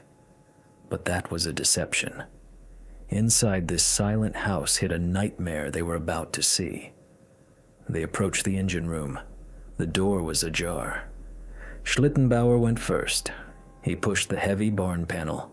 The hinges creaked, letting the people inside. Immediately, a thick, heavy smell hit their noses. A mixture of manure, rotting hay, and the sweetish, nauseating aroma of decomposition. In the semi-darkness of the barn, it was quiet. Only the cows breathed heavily in their stalls. The men illuminated the space with a lantern. The beam of light snatched a pile of straw and hay piled in the corner, not far from the door. It looked strange, messy, as if someone was in a hurry. A human leg and a rough boot stuck out from under the pile. Lorenz froze. He recognized that boot. It belonged to Andreas Gruber. Overcoming the trembling in their hands, the neighbors approached closer and began to rake away the hay. What was revealed to their eyes would turn anyone's hair gray. Bodies lay on top of each other, like sacks thrown into a heap. The faces of Andreas and his wife Cecilia were smashed beyond recognition, turned into a bloody mess. Victoria lay nearby, and the creepiest thing, little 7-year-old Cecilia. Her face was frozen in a mask of transcendent horror. In her dead, stiffened fists, she clutched clumps of her own hair. This meant the girl didn't die immediately. She woke up in the dark, among the corpses, and going mad with pain and fear, tore at her hair while life slowly left her body. The men recoiled. Jakob Siegel vomited right on the floor. "In the house!" shouted Lorenz in a voice not his own. "There are 2 more there. The baby and the maid." They rushed to the door leading to the living area. The key was in the lock from the inside. The killer locked the door before leaving so no one would find the bodies right away. Lorenz broke the door down with his shoulder. The corridor met them with emptiness and cold. They ran into the kitchen. On the table stood 3 plates with leftover food, bread, a knife. Someone had dined here quite recently. Calmly sat down, ate, drank, looking at the door behind which lay a mountain of dead bodies. It was a spit in the face of all human laws. Lorenz rushed to Maria's bedroom. She lay on the bed covered with a blanket as if asleep. The blow was delivered precisely to the temple. She didn't even move. The last hope remained for little Joseph. The neighbors ran into the main bedroom. The carriage was overturned and smashed. The child was dead. His head was pierced by the same heavy object, the mattock. 6 monstrous murders, not a single witness, and absolute, ringing silence. The police from Munich arrived only a few hours later. And here begins the second part of this nightmare, the investigation, which became a series of errors and mystical coincidences. The policemen, instead of cordoning off the crime scene, behaved like bulls in a china shop. They trampled footprints in the yard, touched things, moved objects. Moreover, they sat down to have dinner in the very same kitchen. Yes, this is a historical fact. The police ate the food the killer had left on the table and drank wine from the Gruber cellar while the bodies still lay in the barn. It was the height of unprofessionalism. But the strangest thing became clear during the search. Detective Georg Reingruber, who led the case, expected it to be a robbery. The farm was wealthy, Andreas was known to be stingy, there was money. The police began looking for stashes, and they found them. In unlocked dresser drawers, in tin cans, under mattresses lay money. Huge sums, thousands of paper marks, gold coins, jewelry, mortgage bonds. All this lay in plain sight. The killer, who lived here for 3 days, could have taken everything. He could have walked out with a fortune. But he didn't take a single pfennig. Money didn't interest him. This wasn't a robbery. This was an execution. A personal, cruel revenge or the act of a mad maniac for whom life has no price. The investigation reached a dead end. Everyone fell under suspicion. Drifters, neighbors, and Lorenz Schlittenbauer himself. He was interrogated intensely as he knew the layout of the house and was Victoria's lover. But no evidence was found. The investigation went so poorly that the police decided on a step that makes the blood run cold. The heads of all 6 victims were separated from the bodies and sent to Munich, to famous clairvoyants. The police hoped that mediums could read the last thoughts of the murdered and name the criminal.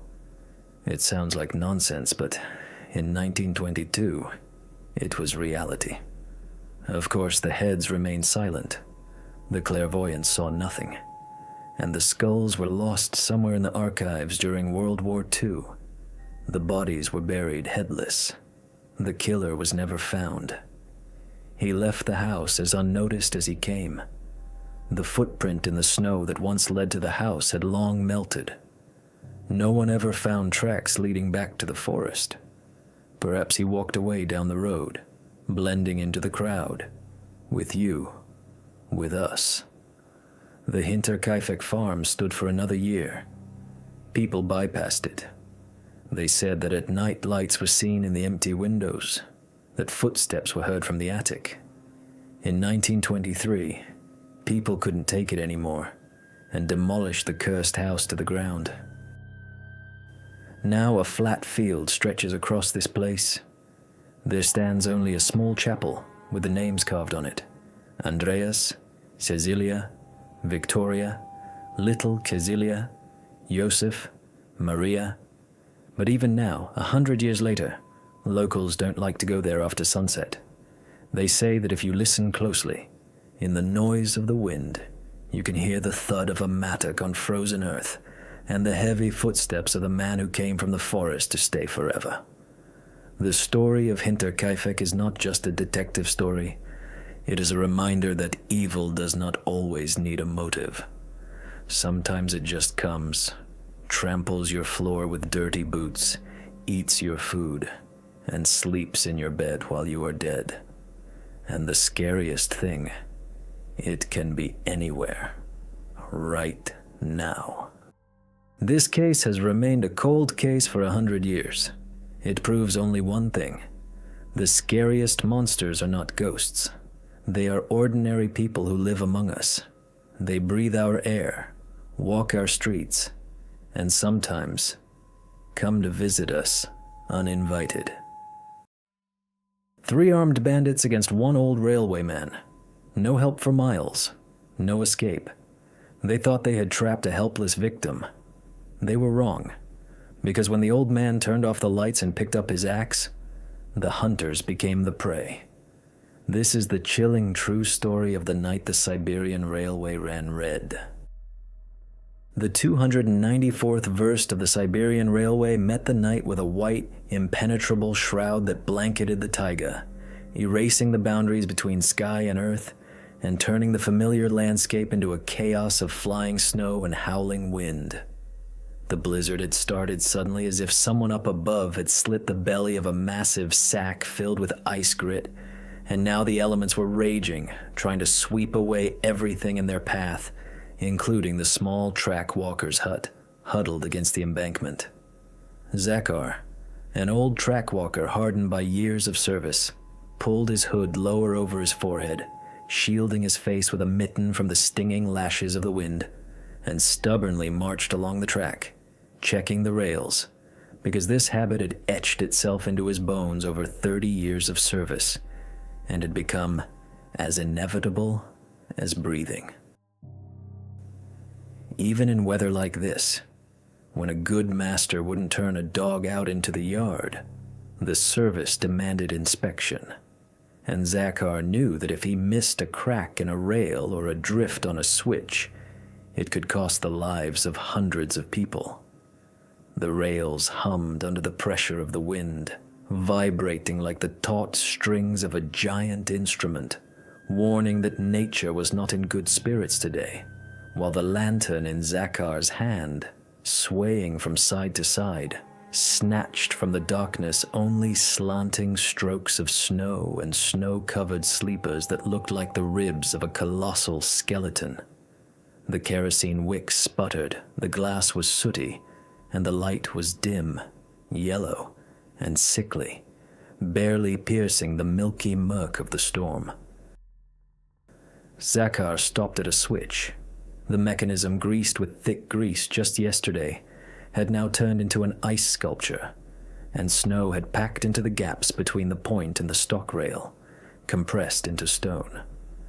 The old man sighed, a cloud of steam instantly carried away by the wind into the darkness.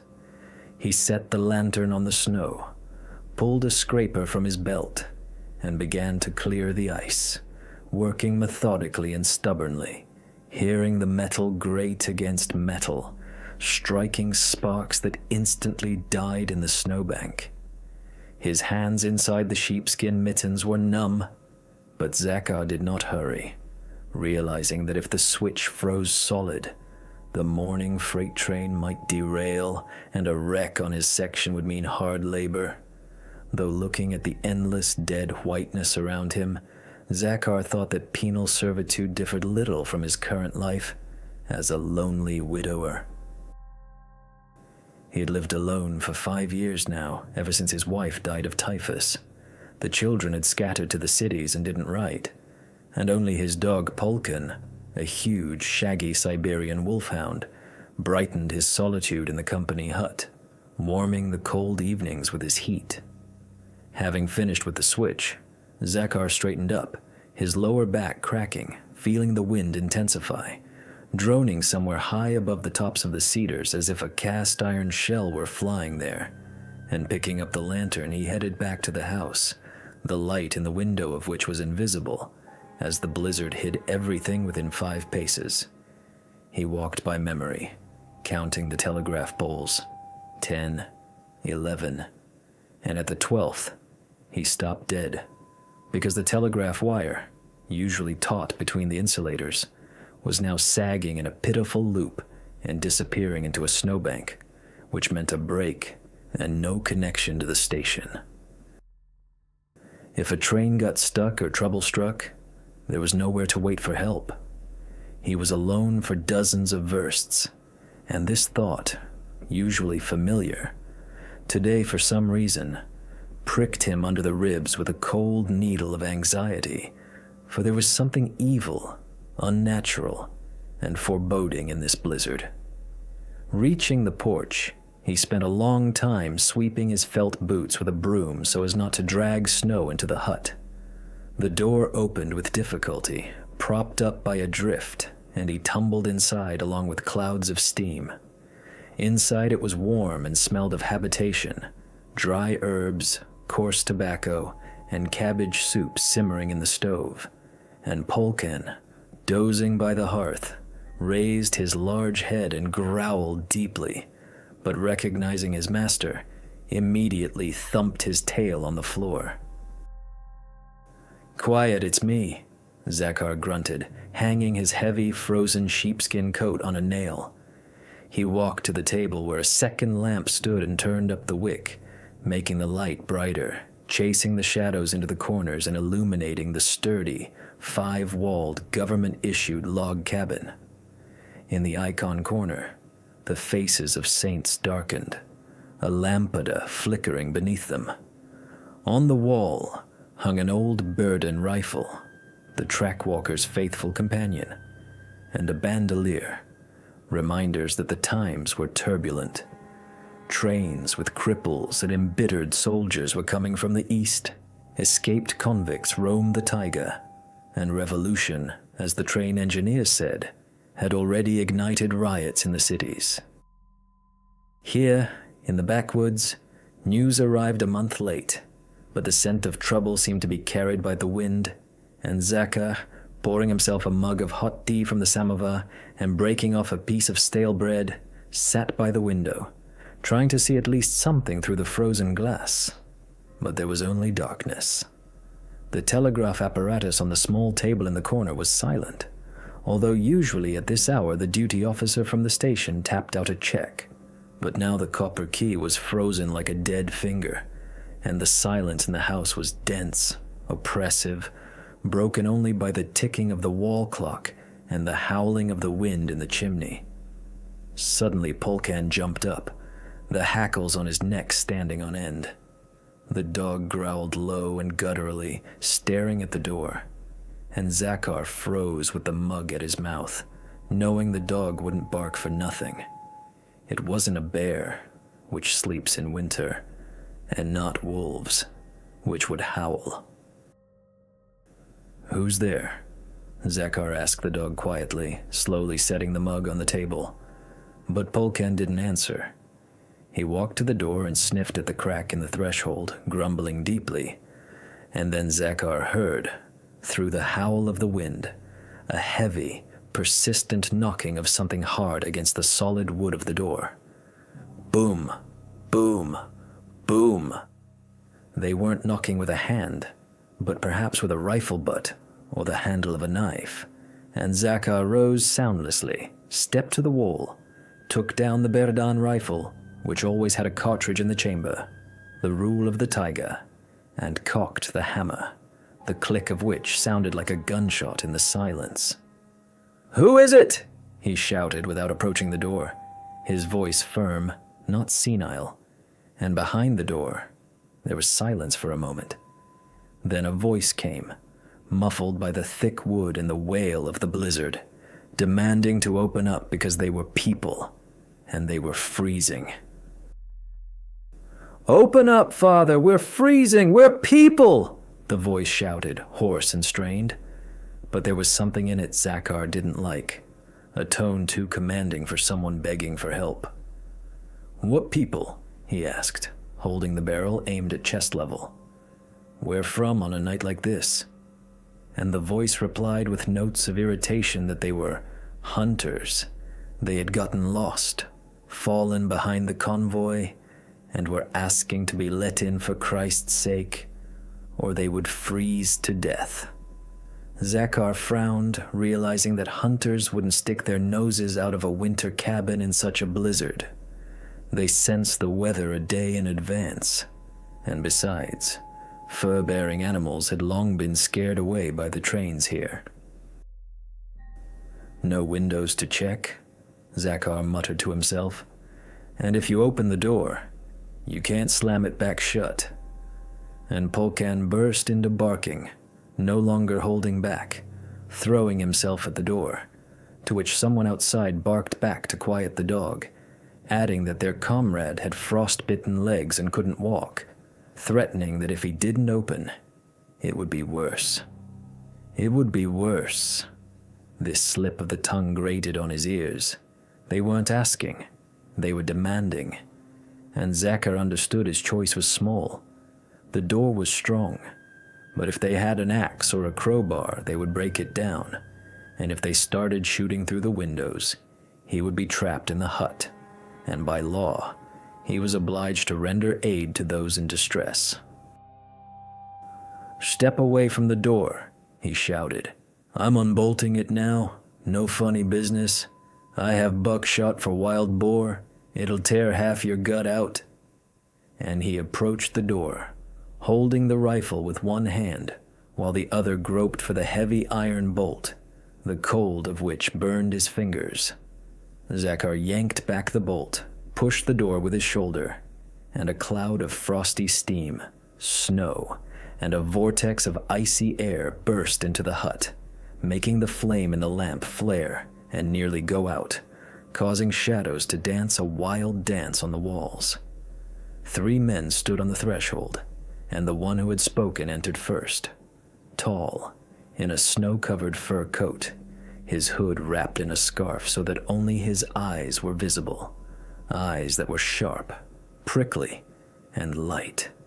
And he immediately stepped aside, clearing the way, while his hand slid under the flap of his coat with a practiced movement, the way one grabs a revolver or a knife. Following him, a second man lumbered in, huge as a bear, a silent giant carrying a third man who hung like a rag, groaning and favoring one leg. But Zakar, with his practiced eye of an old soldier, noticed a strange detail. The wounded man was holding his hand not to his leg, but to his side, and on the snow that fell from his clothes, dark stains remained, almost black in the lamplight. Blood. "Close it! What are you waiting for?" The first one barked, pulling the scarf from his face, and Zakar slammed the door, leaning his whole weight against it, and slid the bolt back, cutting off the wind outside, which howled in disappointment. It became quiet in the hut, only the heavy breathing of the new arrivals disturbing the peace, and the old man retreated to the table, not lowering his rifle. Now he could examine them, and what he saw, he didn't like at all. The one who called himself a hunter threw back his hood. His face was predatory with sharp cheekbones and a scar slashing across his eyebrow. Age indefinite, maybe 30, maybe 40. Hair cut short, almost to the root, the way they cut hair in typhus barracks or in prison. The bear set the wounded man on the bench. The man threw his head back, and Zakar saw the pale, sweaty face of a very young guy whose lips were bitten until they bled, and he wheezed a request for water. Zakar shifted his gaze to their footwear, and a cold dread, scarier than the cold outside, crawled down his spine, because the hunters were wearing neither felt boots nor fur boots. On the feet of the leader were boots, good, leather, chrome boots, city boots with thin soles, which in the taiga meant certain death. And the trousers tucked into the boot tops were of fine cloth, but dirty, torn, stained with grease and clay, which said that real hunters didn't dress like that. And the weapon hanging behind the bear's back wasn't for hunting. It was an army cavalry carbine with a shortened barrel. You'd only spoil the pelt shooting a beast with that. That was for killing people. "What, Grandpa, don't recognize us?" the leader sneered, noticing Zakar's gaze, and unbuttoned his coat, beneath which a gold watch chain gleamed across a dirty shirt, claiming they were merchants buying furs. But wolves attacked. The horses bolted, the sleigh overturned. They barely fought them off, and their comrade got hit. He lied brazenly, looking straight into Zakar's eyes, not even trying to make the lie sound truthful. He didn't care if the old man believed him or not. Zakar slowly lowered the Berdan rifle but didn't remove his finger from the trigger, drawling that if it was wolves, let them come to the stove. There was tea, realizing that if he showed fear now or started asking questions, they would kill him on the spot. There were 3 of them, and even if he dropped one, the other 2 would tear him apart. Polkan growled, cowering under the table, sensing the scent coming from the guests, which was not the scent of the taiga or a beast, but the scent of prison, fear, and someone else's blood. The bear slid a heavy sack from his shoulder and set it on the floor with a dull thud.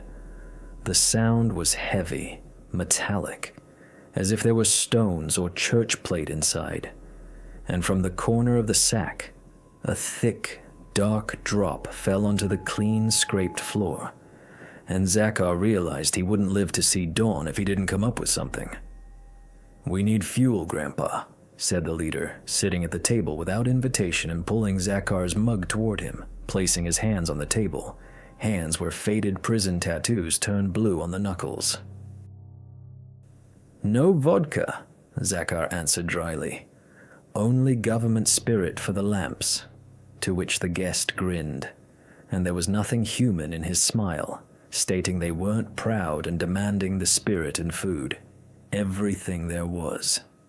The blizzard raged outside the window, cutting them off from the whole world. The wire was broken. The train was only due in the morning. And in the hut were 3 wolves in human form and 1 old soldier who very much wanted to live. Zakhar placed a heavy cast-iron pot of yesterday's cabbage soup on the table, and steam smelling of sour cabbage and old lard hit the low ceiling, mixing with the heavy stench of unwashed bodies and wet sheepskin. But the guests didn't wait for an invitation. The 2 healthy ones attacked the food greedily, like beasts, fishing out chunks of meat with dirty fingers and burning themselves, but not stopping their chewing, as if they hadn't seen hot food for a week or more. The 3rd, the wounded one, lay on the bench by the stove, breathing heavily. His face was gray as ash in the ash pit, and the whites of his eyes shone feverishly, wandering around the hut and stopping on nothing, while the leader, the one in the boots, ate quickly but neatly, never taking his sharp, prickly gaze off Zakhar. A gaze with no gratitude, only the cold calculation of a predator assessing its prey.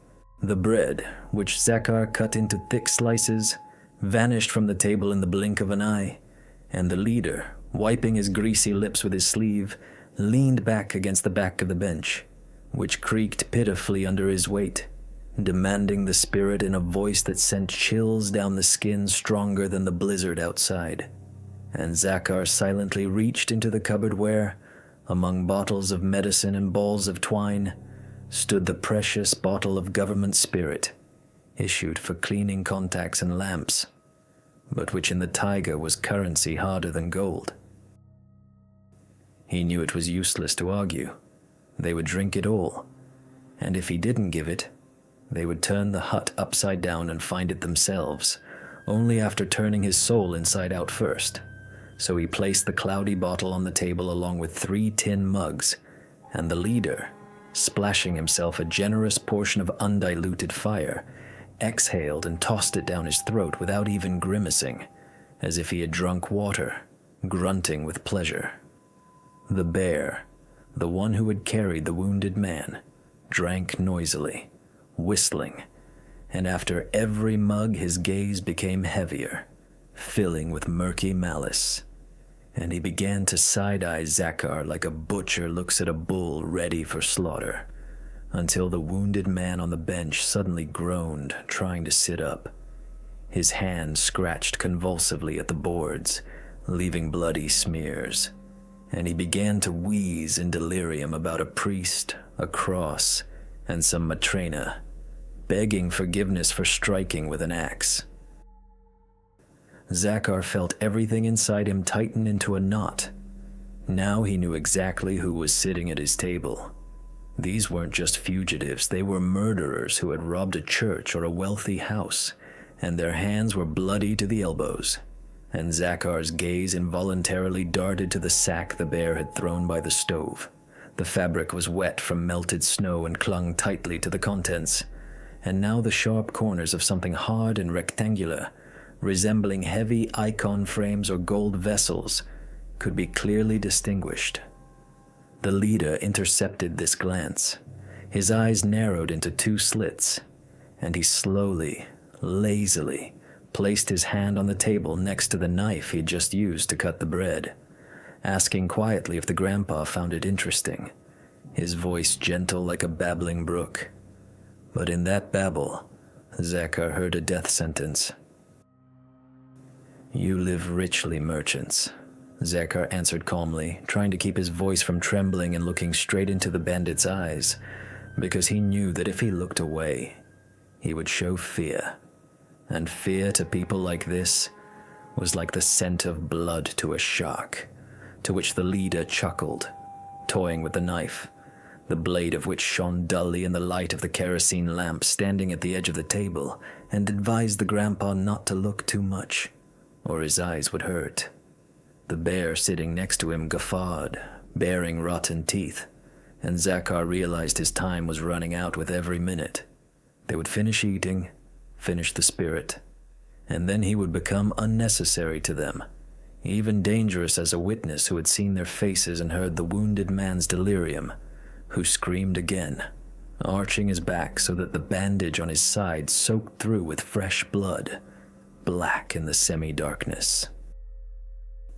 The bear stood up, walked over to him, and with a swing punched him in the head, causing the boy to go limp and silent, and indifferently tossed out that whether you treat him or not, he'll die anyway, returning to the table and pouring himself more spirit. His movements became uncoordinated, sweeping. The vodka was taking its toll, but this made him even more dangerous, unpredictable. The leader, however, hardly got drunk. He sat straight, and his brain seemed to be working clearly, calculating options, and suddenly he asked to see the rifle hanging on the wall, causing Zakar to go cold, realizing this was the end. If they took the weapon, he would be left with bare hands against two cutthroats. "It's not loaded," Zakar lied, taking a step back, closer to the stove, away from the table and the lamp. But the leader sneered, saying they would check, and began to stand up, kicking the bench aside. And at that moment, Zakar realized he couldn't wait any longer. One more second, and this wolf in human skin would grab the rifle, and then there would be no chance left at all. The old man's gaze fell on the lamp, the only sun in this universe of logs and darkness. The glass was hot. The wick burned steadily, giving life to shadows. The bear reached for the bottle, his elbow just an inch from the lamp but missing it, while the leader took a step toward Zakar, and in his hand was no longer a knife, but the confidence of an executioner walking to the block. "Well, hand over the toy."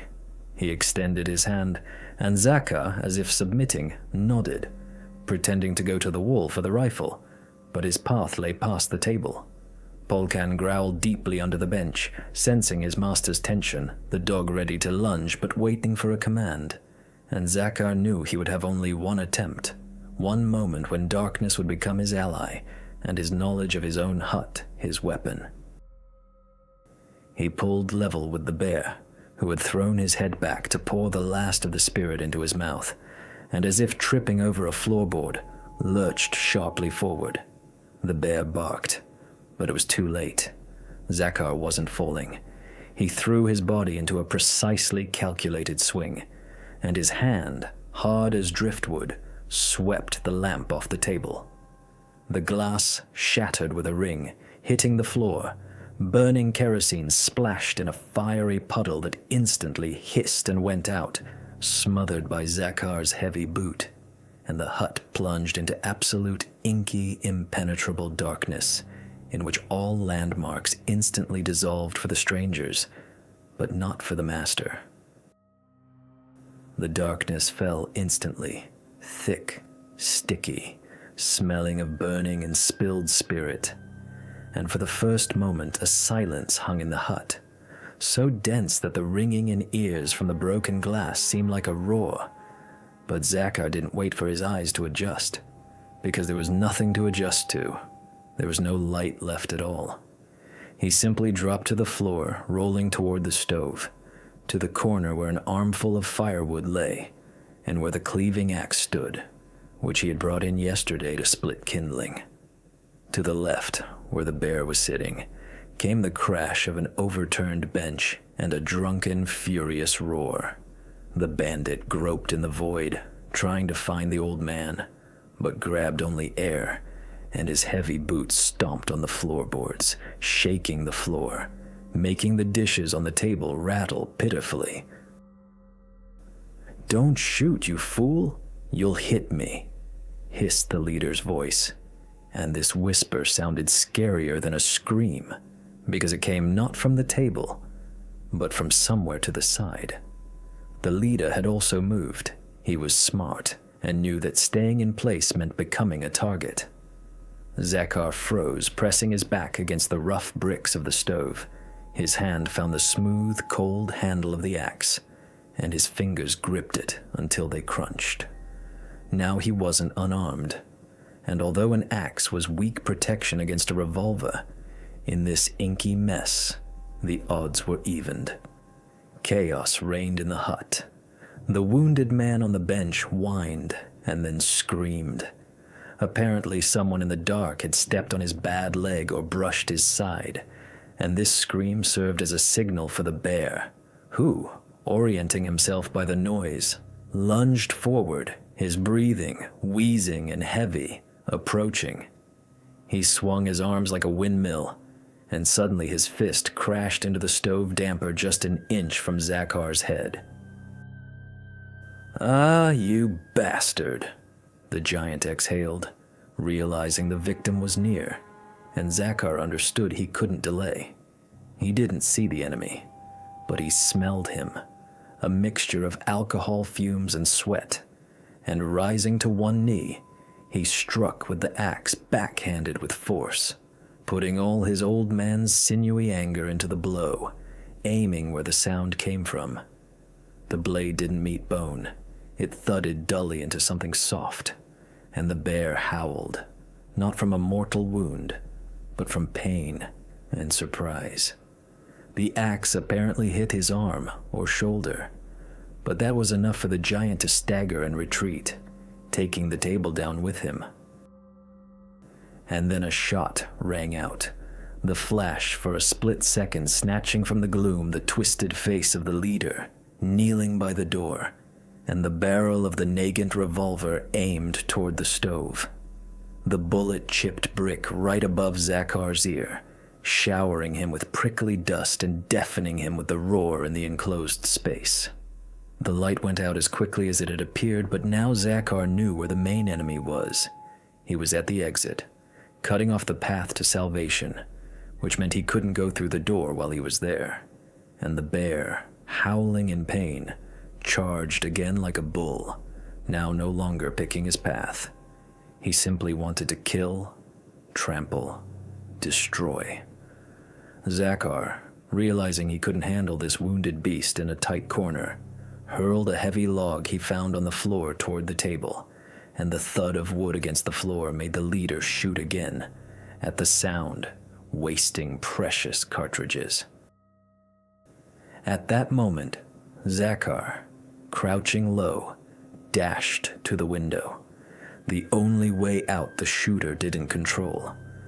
The glass was small, double-paned, frozen, but there was no choice.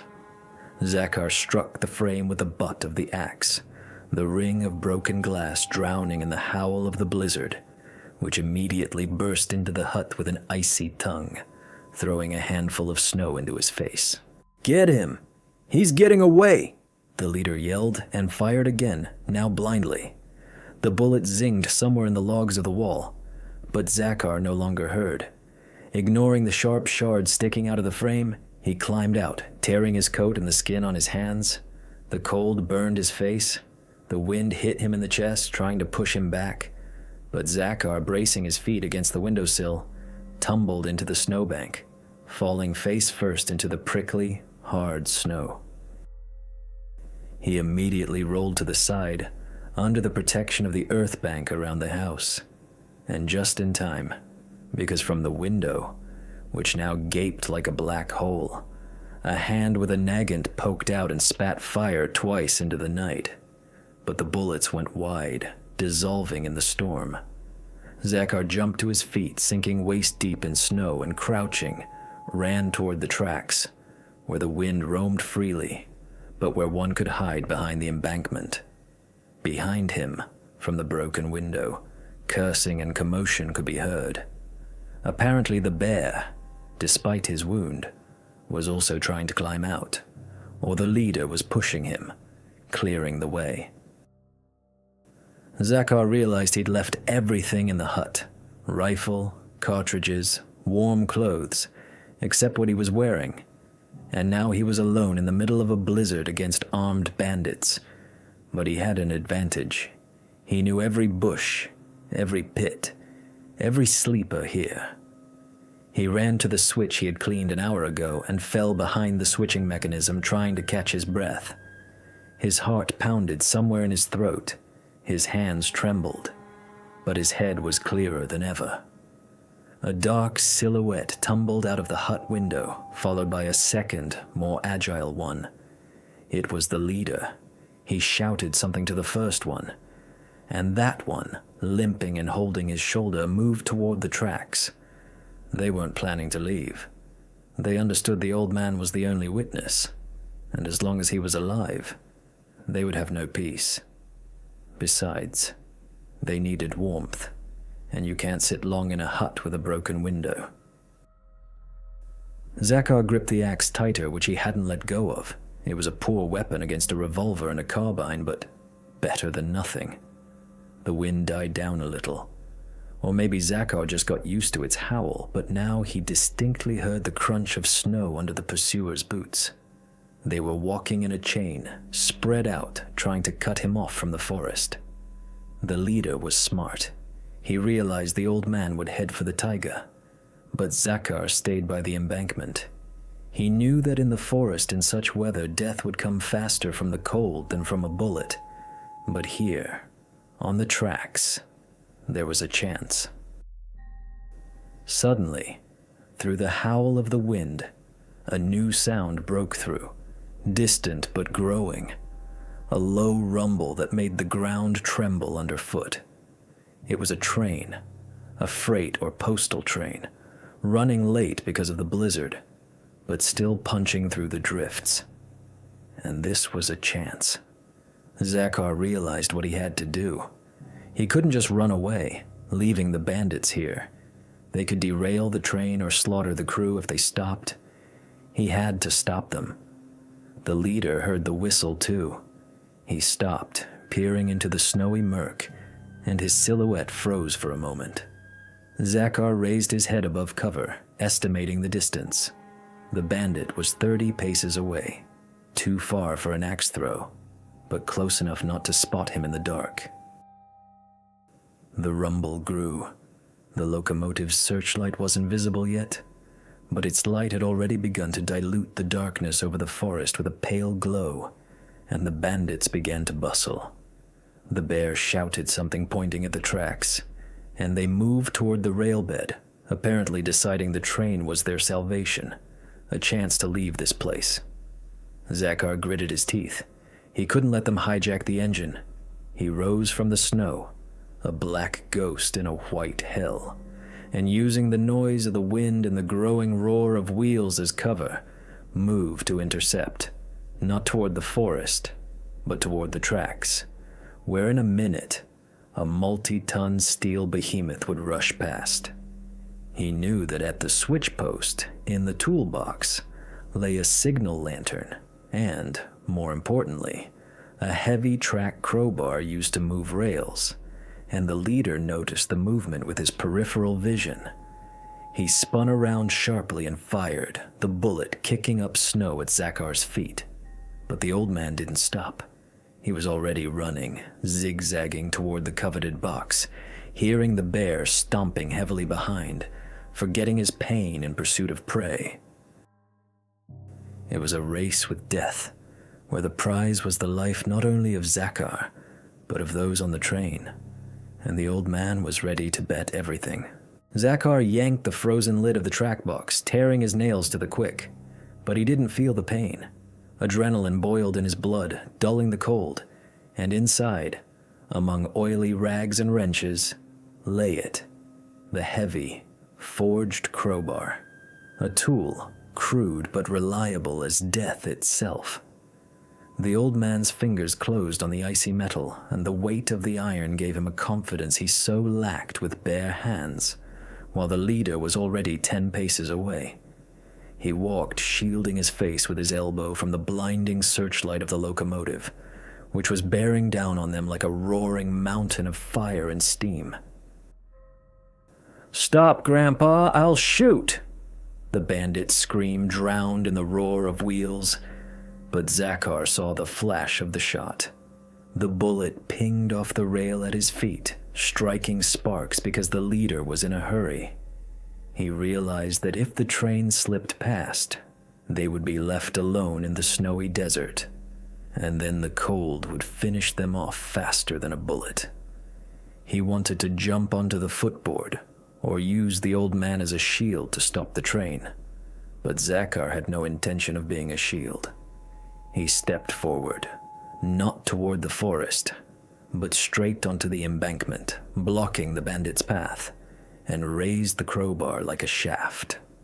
The searchlight beam hit his eyes, blinding both for a moment, and in this white haze, Zakar turned into a shadow, a phantom of vengeance.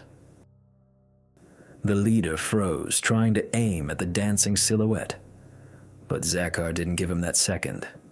Grunting, he brought down the crowbar, aiming not at the head, but at the shoulder, at the arm holding the revolver. The blow was terrible. The crunch of bone was audible even through the clatter of cars.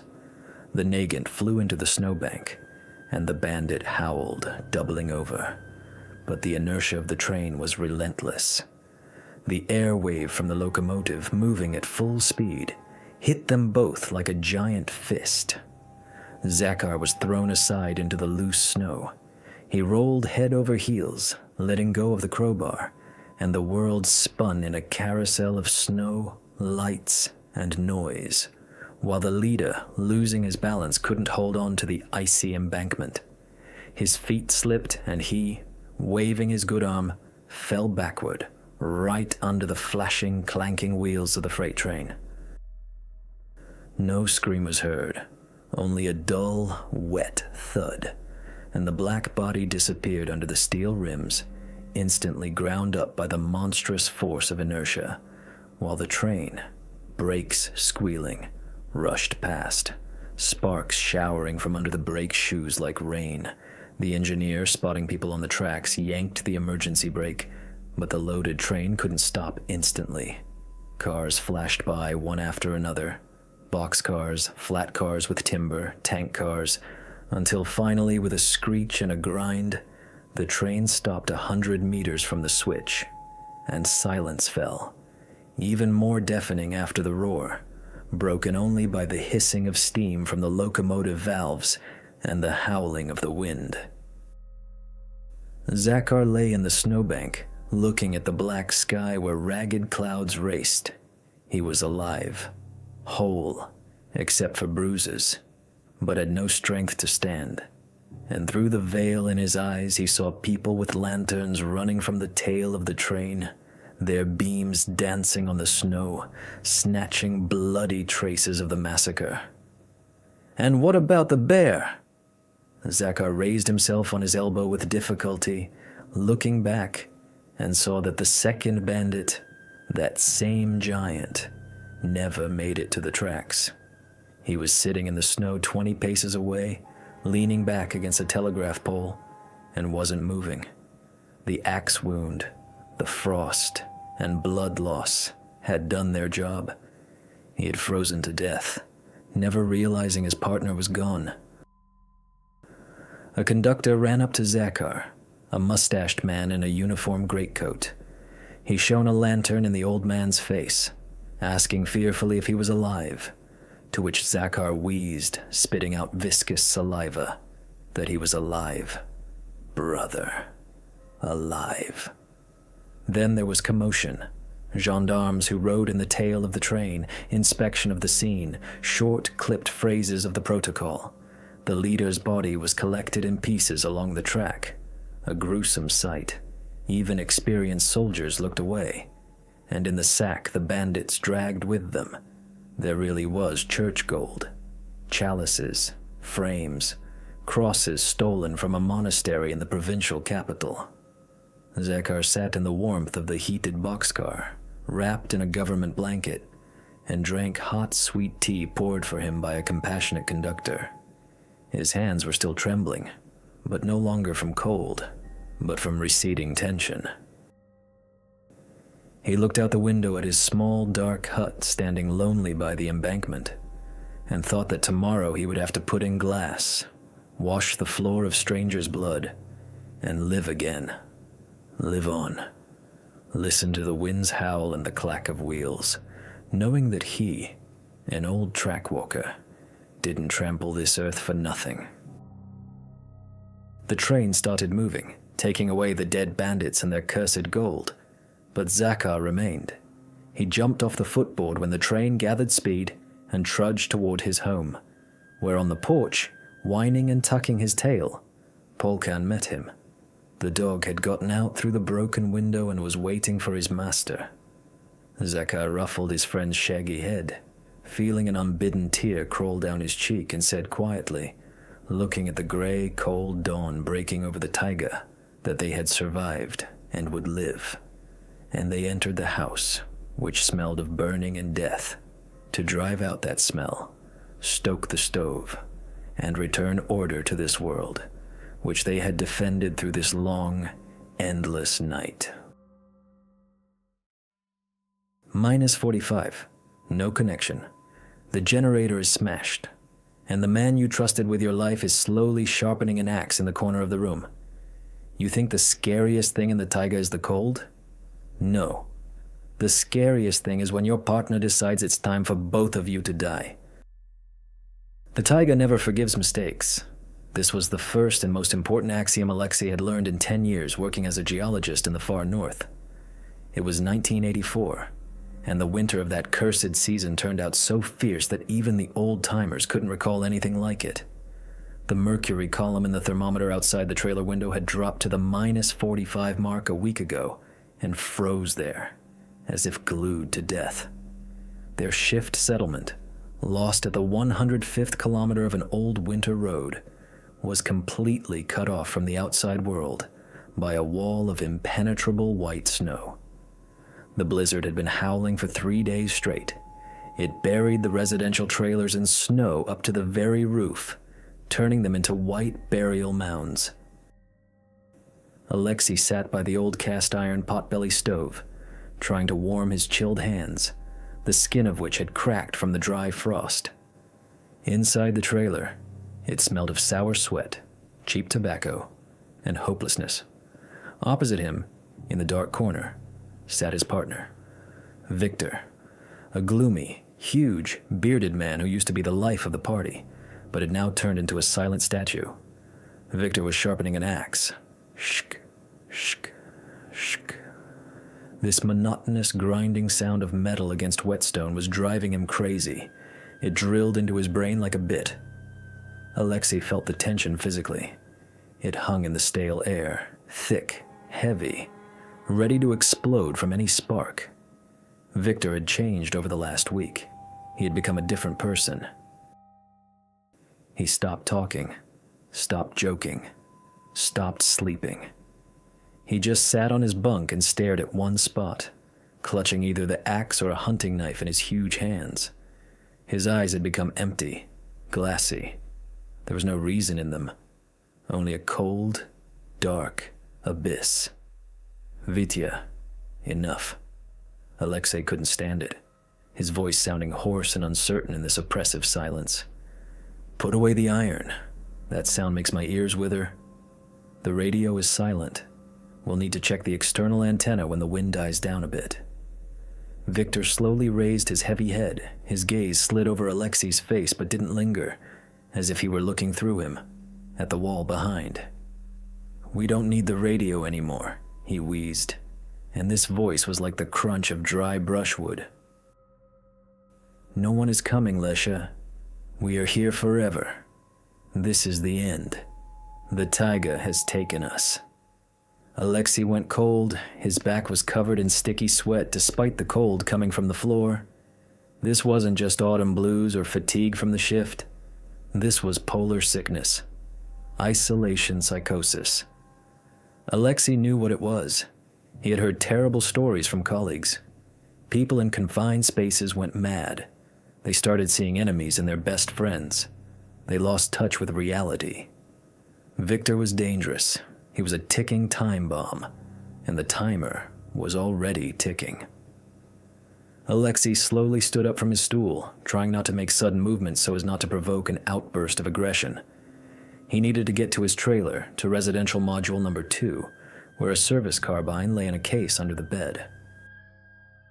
The weapon was the only guarantee of safety here, hundreds of kilometers from civilization. "I'm going to check the diesel," he lied, trying to make his voice sound casual. "The lights are flickering, probably running low on diesel fuel." Victor didn't answer. He lowered his head again and continued his task. Shk, shk, shk.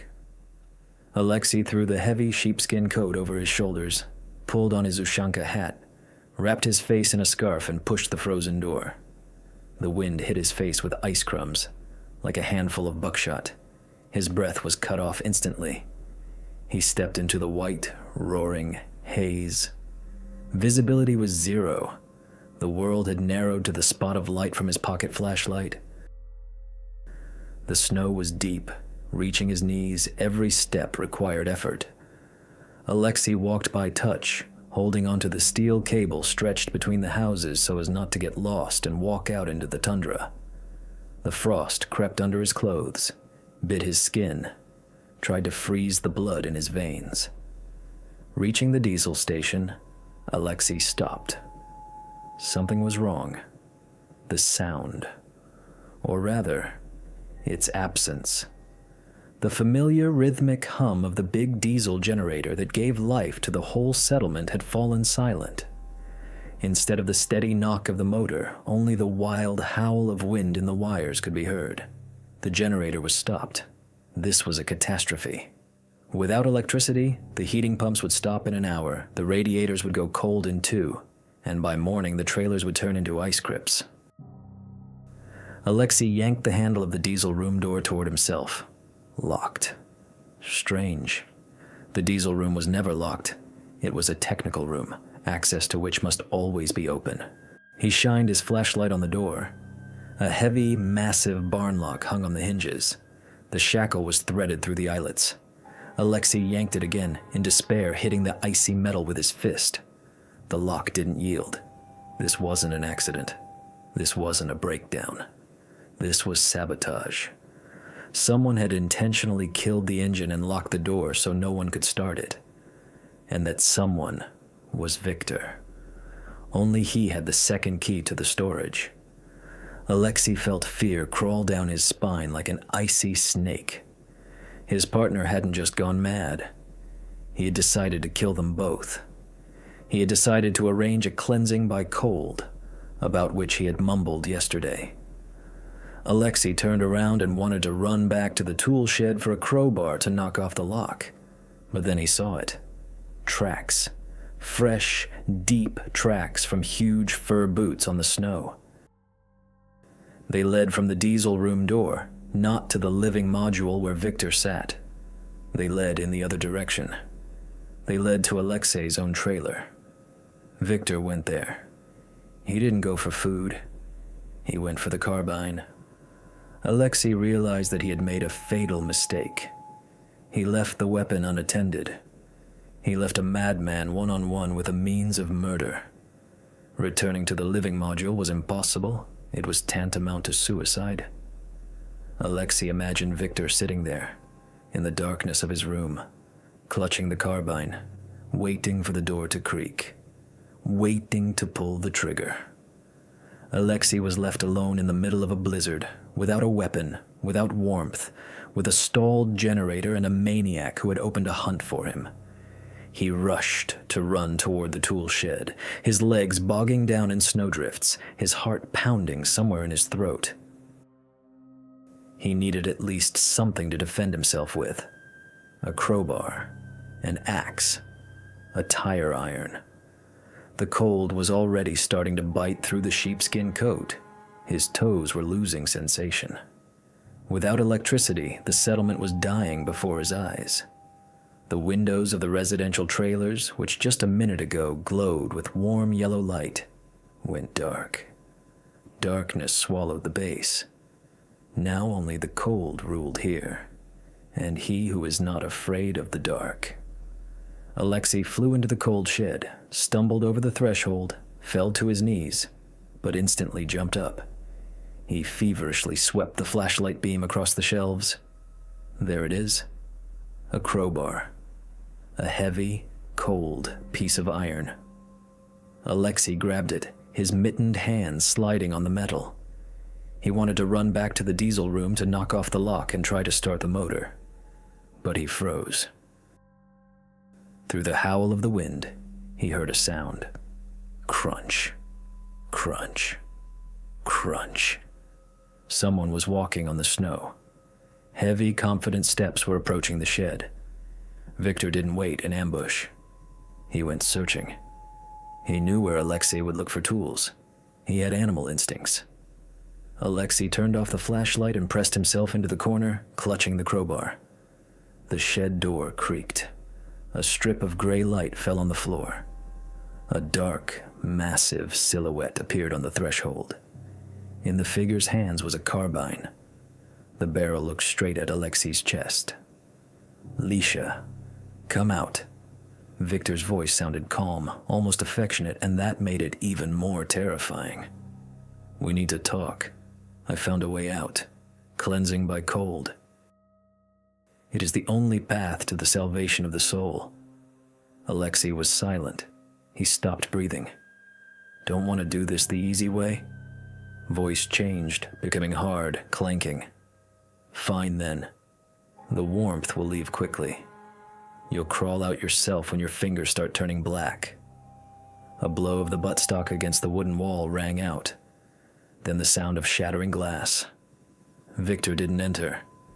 He started smashing the small windows under the shed's ceiling. Shards rained inside.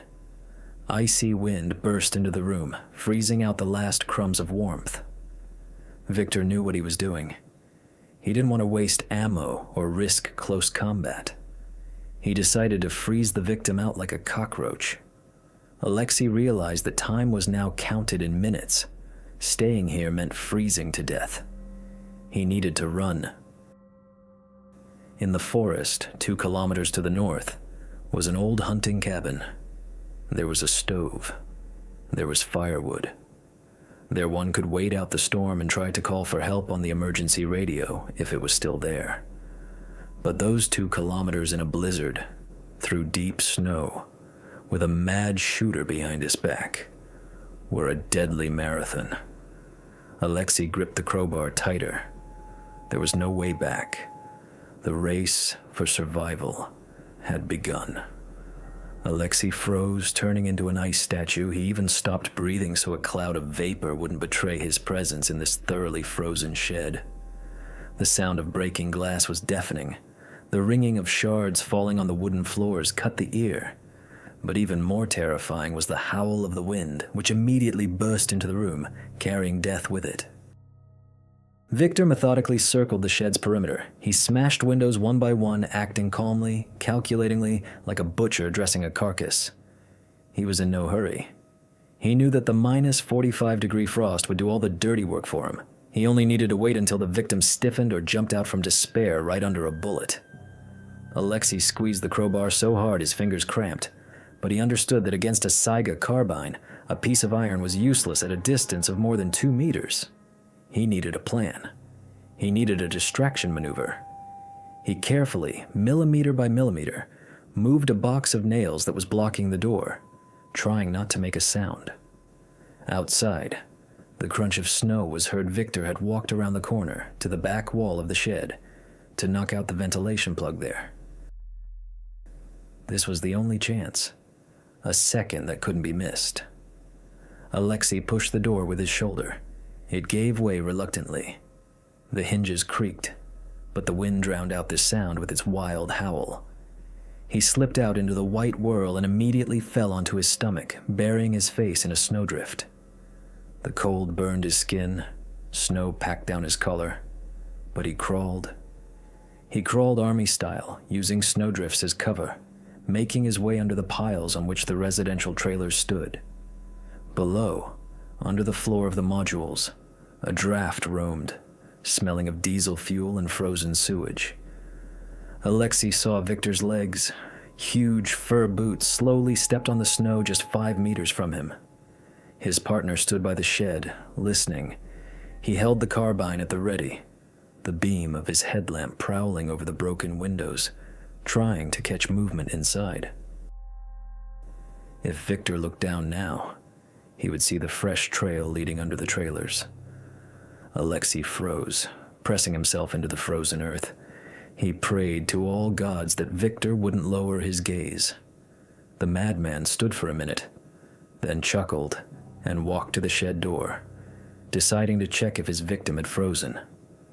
As soon as Victor's back disappeared into the doorway, Alexei jumped up. He ran, crouching to the ground. His goal was the bathhouse standing at the edge of the settlement, right at the forest's edge. There, against the wall, stood wide hunting skis. Without them, there was nothing to do in the forest. The snow there was waist deep. Without skis, he would get stuck in 100 meters and become an easy target. The wind beat his back, urging him on, helping him run. Alexei reached the bathhouse, gasping. His lungs burned with fire. The air was too cold. It burned his larynx. There they are. Skis. Old wooden, lined with camus skin. They stood where he had left them a week ago. Alexei grabbed them, his hands trembling. He simply couldn't get his boot into the strap binding. "Come on, damn you," he whispered, fighting the stiffened leather of the straps. Fastened. Left. Right. He grabbed the ski poles. In that moment, a roar rang out behind his back. An inhuman scream full of rage. "Lesha!" Victor stepped out of the shed and realized it was empty inside. He saw the tracks. He saw the fleeing figure by the bathhouse. The beam of a powerful flashlight cut the darkness, hit Alexei in the back, casting a long black shadow onto the forest. Alexei pushed off with the poles and jerked into the thicket. Bang! A shot tore the silence of the night.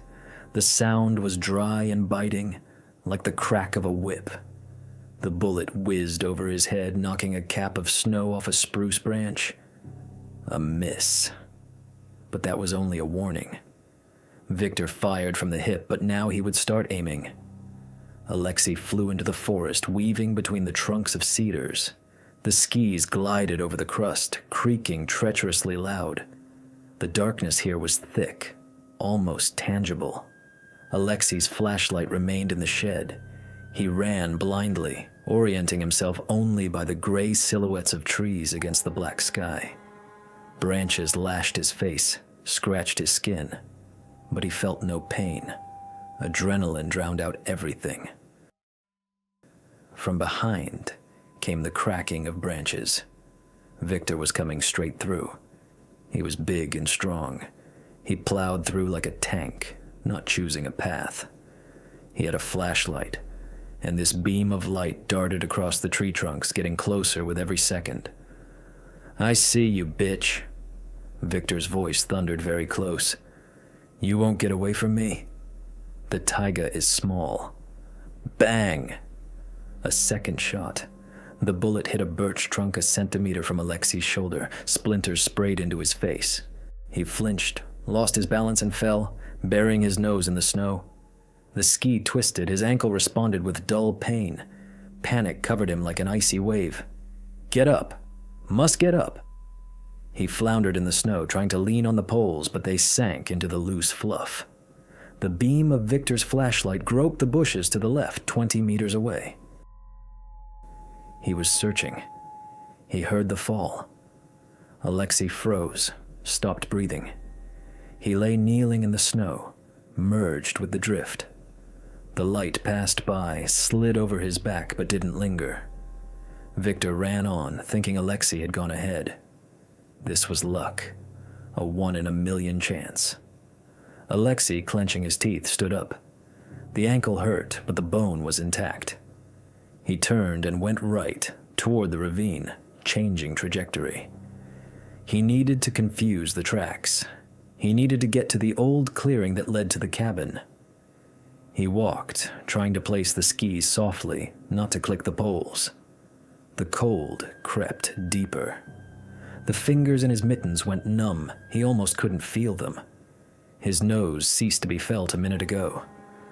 This was bad. Frostbite was sneaking up unnoticed, gently lulling his consciousness. He wanted to sleep. He wanted to sit under a spruce tree, close his eyes, and just rest. Just for a minute. No. He slapped himself on the cheek. Don't sleep. If you sleep, you won't wake up. He forced himself to move his legs, heavy as lead. The forest around lived its own life. Trees cracked from the frost, making sounds like gunshots. Somewhere an owl hooted. These sounds were frightening. Every time it seemed like Victor was reloading the bolt. Alexei came out to the ravine. The slope was steep. Descending on skis in the dark was suicide, but going around the ravine meant an extra kilometer and lost time. He decided. He pushed off and flew down. The wind whistled in his ears. Speed increased. In the dark, he didn't see the fallen tree. Impact. The skis stood up vertically. Alexei was thrown into the air. He somersaulted and crashed into the deep snow at the bottom of the ravine. The world swam before his eyes. He lay looking at the black sky, where a lone, cold star broke through the clouds. It seemed to him that he had broken all his bones. He moved his arm. It works. His leg. Painful, but it works. He tried to find the skis. One was on his leg.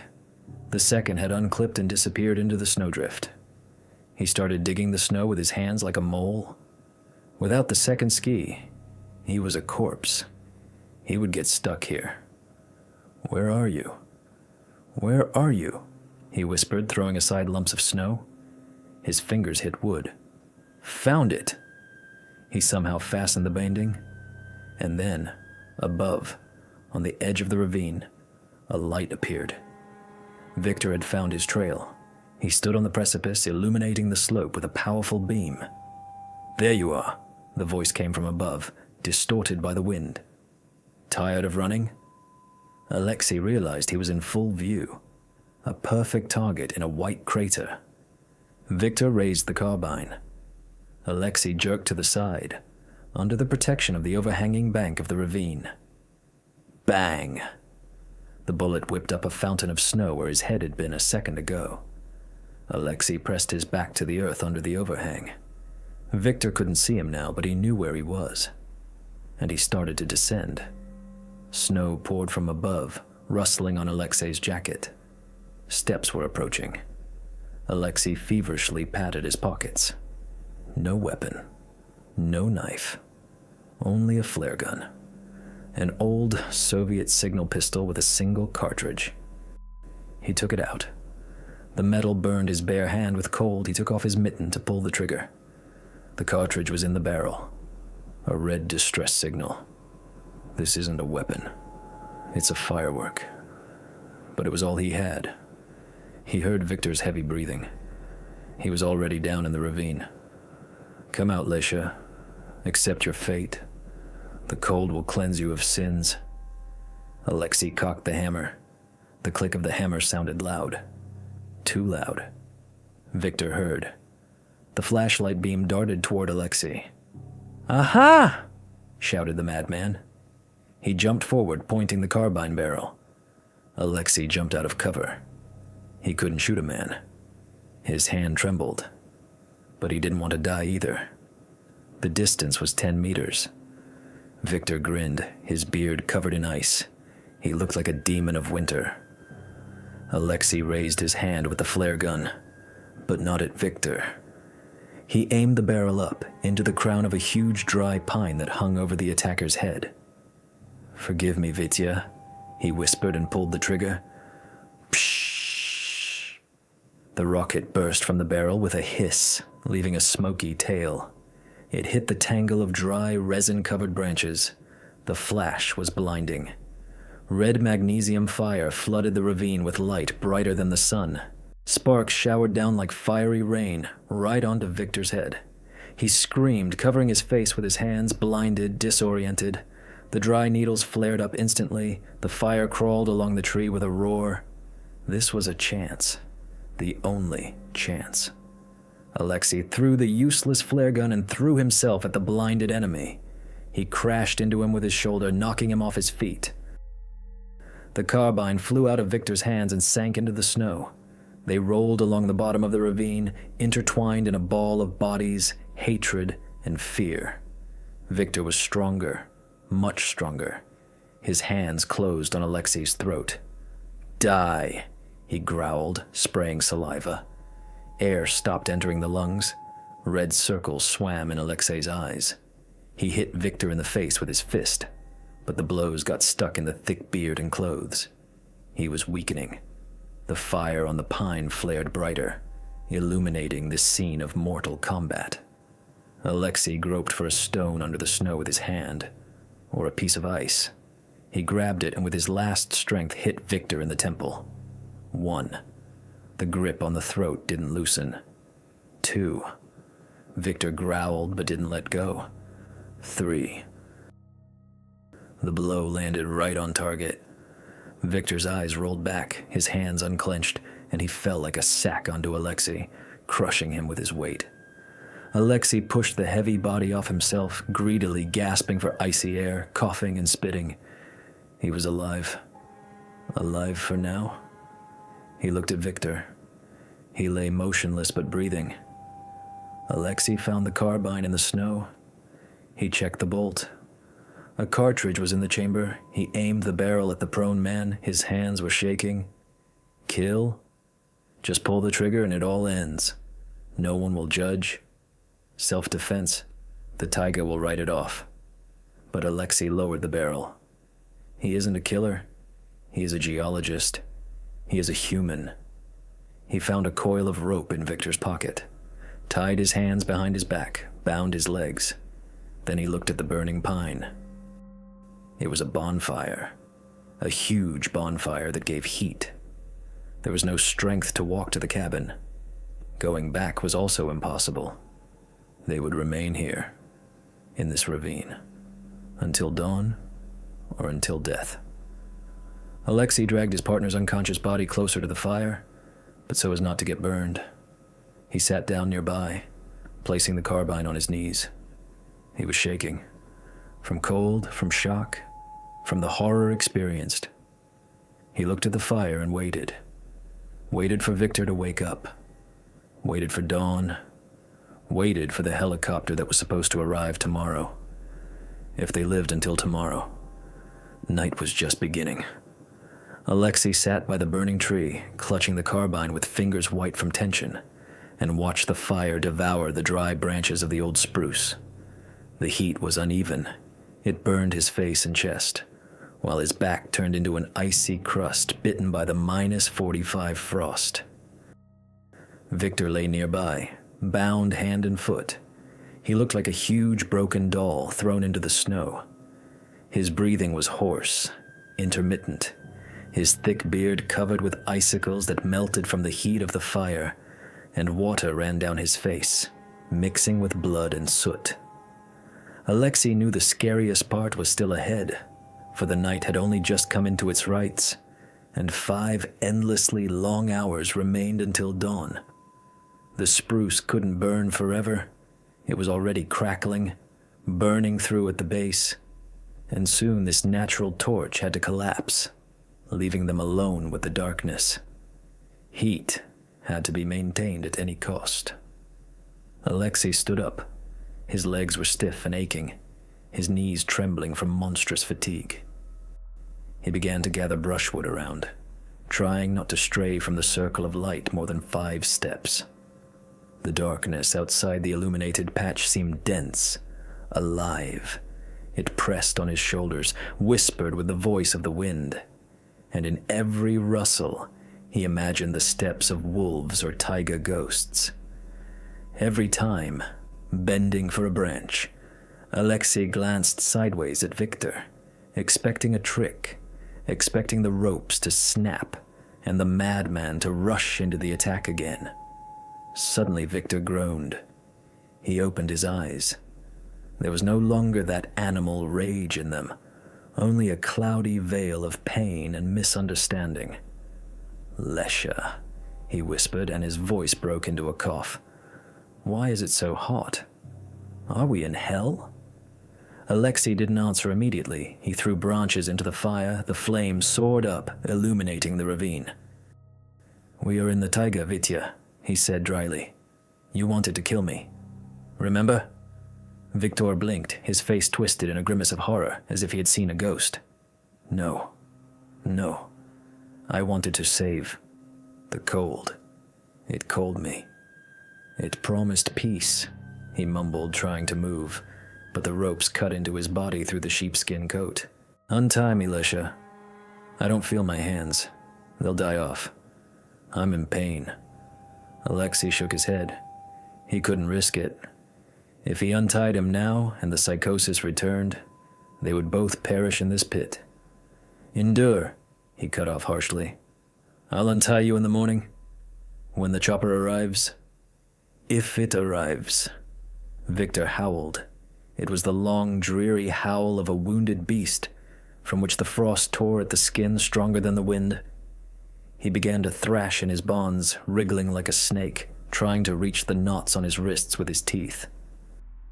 Alexei aimed the carbine barrel at him. "Quiet," he barked. Victor fell silent, looking at the black muzzle with dilated pupils. He was freezing, shaking with violent tremors, his teeth chattering a tap dance. Alexei sighed. He couldn't let his partner freeze. He wasn't an executioner. He took off his own sheepskin coat, remaining only in a thick sweater and a quilted jacket. He threw the heavy sheepskin over the bound Victor. He quieted down, curling up under the fur like a child. Now Alexei became colder, much colder. The wind pierced the quilted jacket through, bit the skin, tried to get to the heart. He couldn't sit. If he sat down, he would sleep. If he slept, he would freeze and not wake up. He started walking. 3 steps left, 3 steps right, around the fire, like a sentry at an eternal flame. Back, forth. An hour passed, then a second. The spruce broke with a crack and collapsed into the snow, sending a sheaf of sparks to the very sky. Now the bonfire became lower, but hotter. The coals breathed heat. Alexei dragged Victor closer to the fire, burning his face but saving his legs. He himself almost didn't feel his feet anymore. He slapped his cheeks, pinched his skin to bruises, but the sensation was leaving, replaced by pleasant, deceptive cotton wool. Consciousness began to get confused. Reality swam.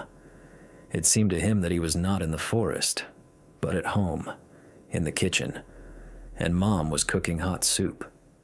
The smell of smoke turned into the smell of food, the crackling of coals into his father's voice. "No!" he shouted to himself, shaking his head. "Don't sleep! Look at the fire!" He fell to his knees before the fire pit, stretching his hands to it. His fingers were white as chalk. Frostbite. Serious. He began to rub them with snow, although he knew it was painful. But pain was now the only proof of life. Victor slept under the sheepskin, or was unconscious. His breath escaped in steam. Alexei envied him. At some point, he did black out, fell into a black hole for a couple of seconds, standing on his knees.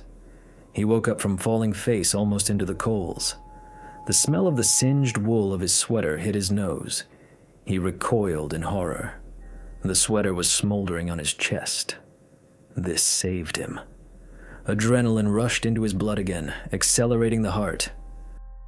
The sky in the east began to turn gray.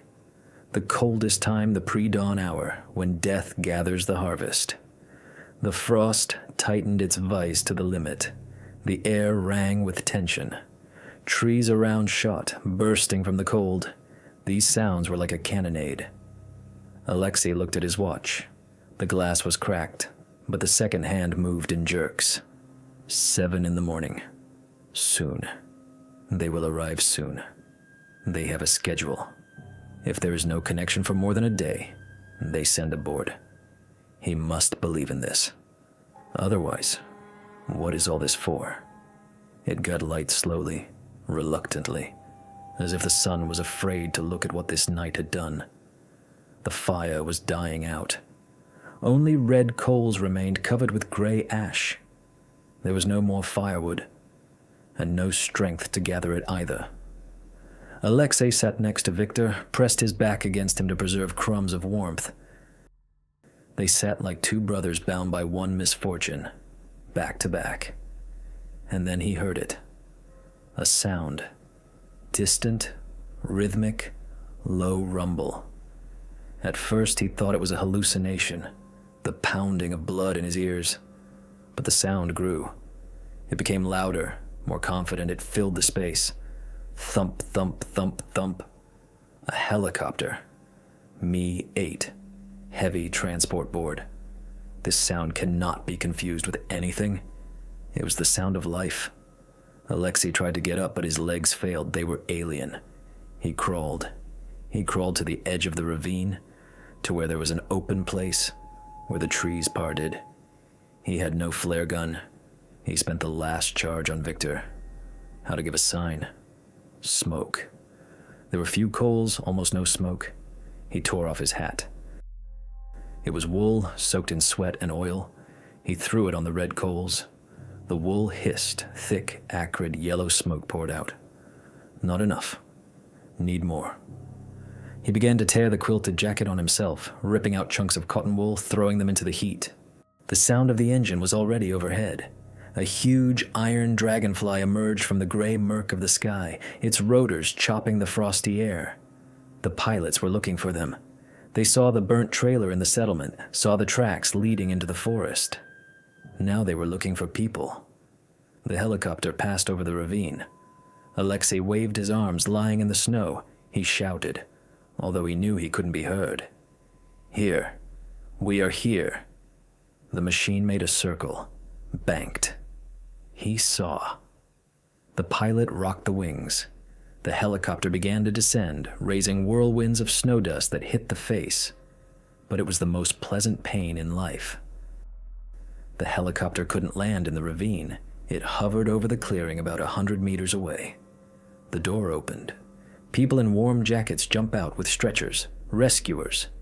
They ran to him, sinking in snow to the waist. Alexei dropped his head on his hands and cried. Tears froze on his cheeks instantly, but he didn't care. An hour later, they were on board, in warmth that seemed unreal. Victor, still bound, was injected with a sedative and laid on a stretcher. He was delirious. Alexei sat by the porthole, wrapped in a blanket, shaking so much that he splashed hot tea from the mug. The doctor examined his hands, shook his head, but said the fingers would be saved. Alexei looked down, out the porthole. There, below, swam the boundless, white, indifferent taiga. He saw a black spot on the snow, the place of their bonfire in the ravine, the place where he died and was born again.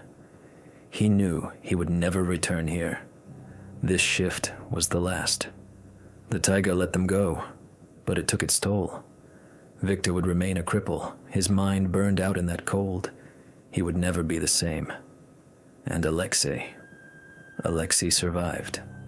But part of his soul remained there, in the ravine, by the dying spruce, listening to the silence and waiting for a blow in the back. He closed his eyes and for the first time in 3 days, fell into a dreamless sleep. The taiga let them go, but it always exacts its price. Victor lost his mind, and Alexei, his peace. This story reminds us, the scariest beast in the forest is not the wolf, and not the bear. The scariest beast is a human driven into a corner. Take care of yourself. And remember, the warmth of a bonfire is sometimes the only thing that separates us from madness.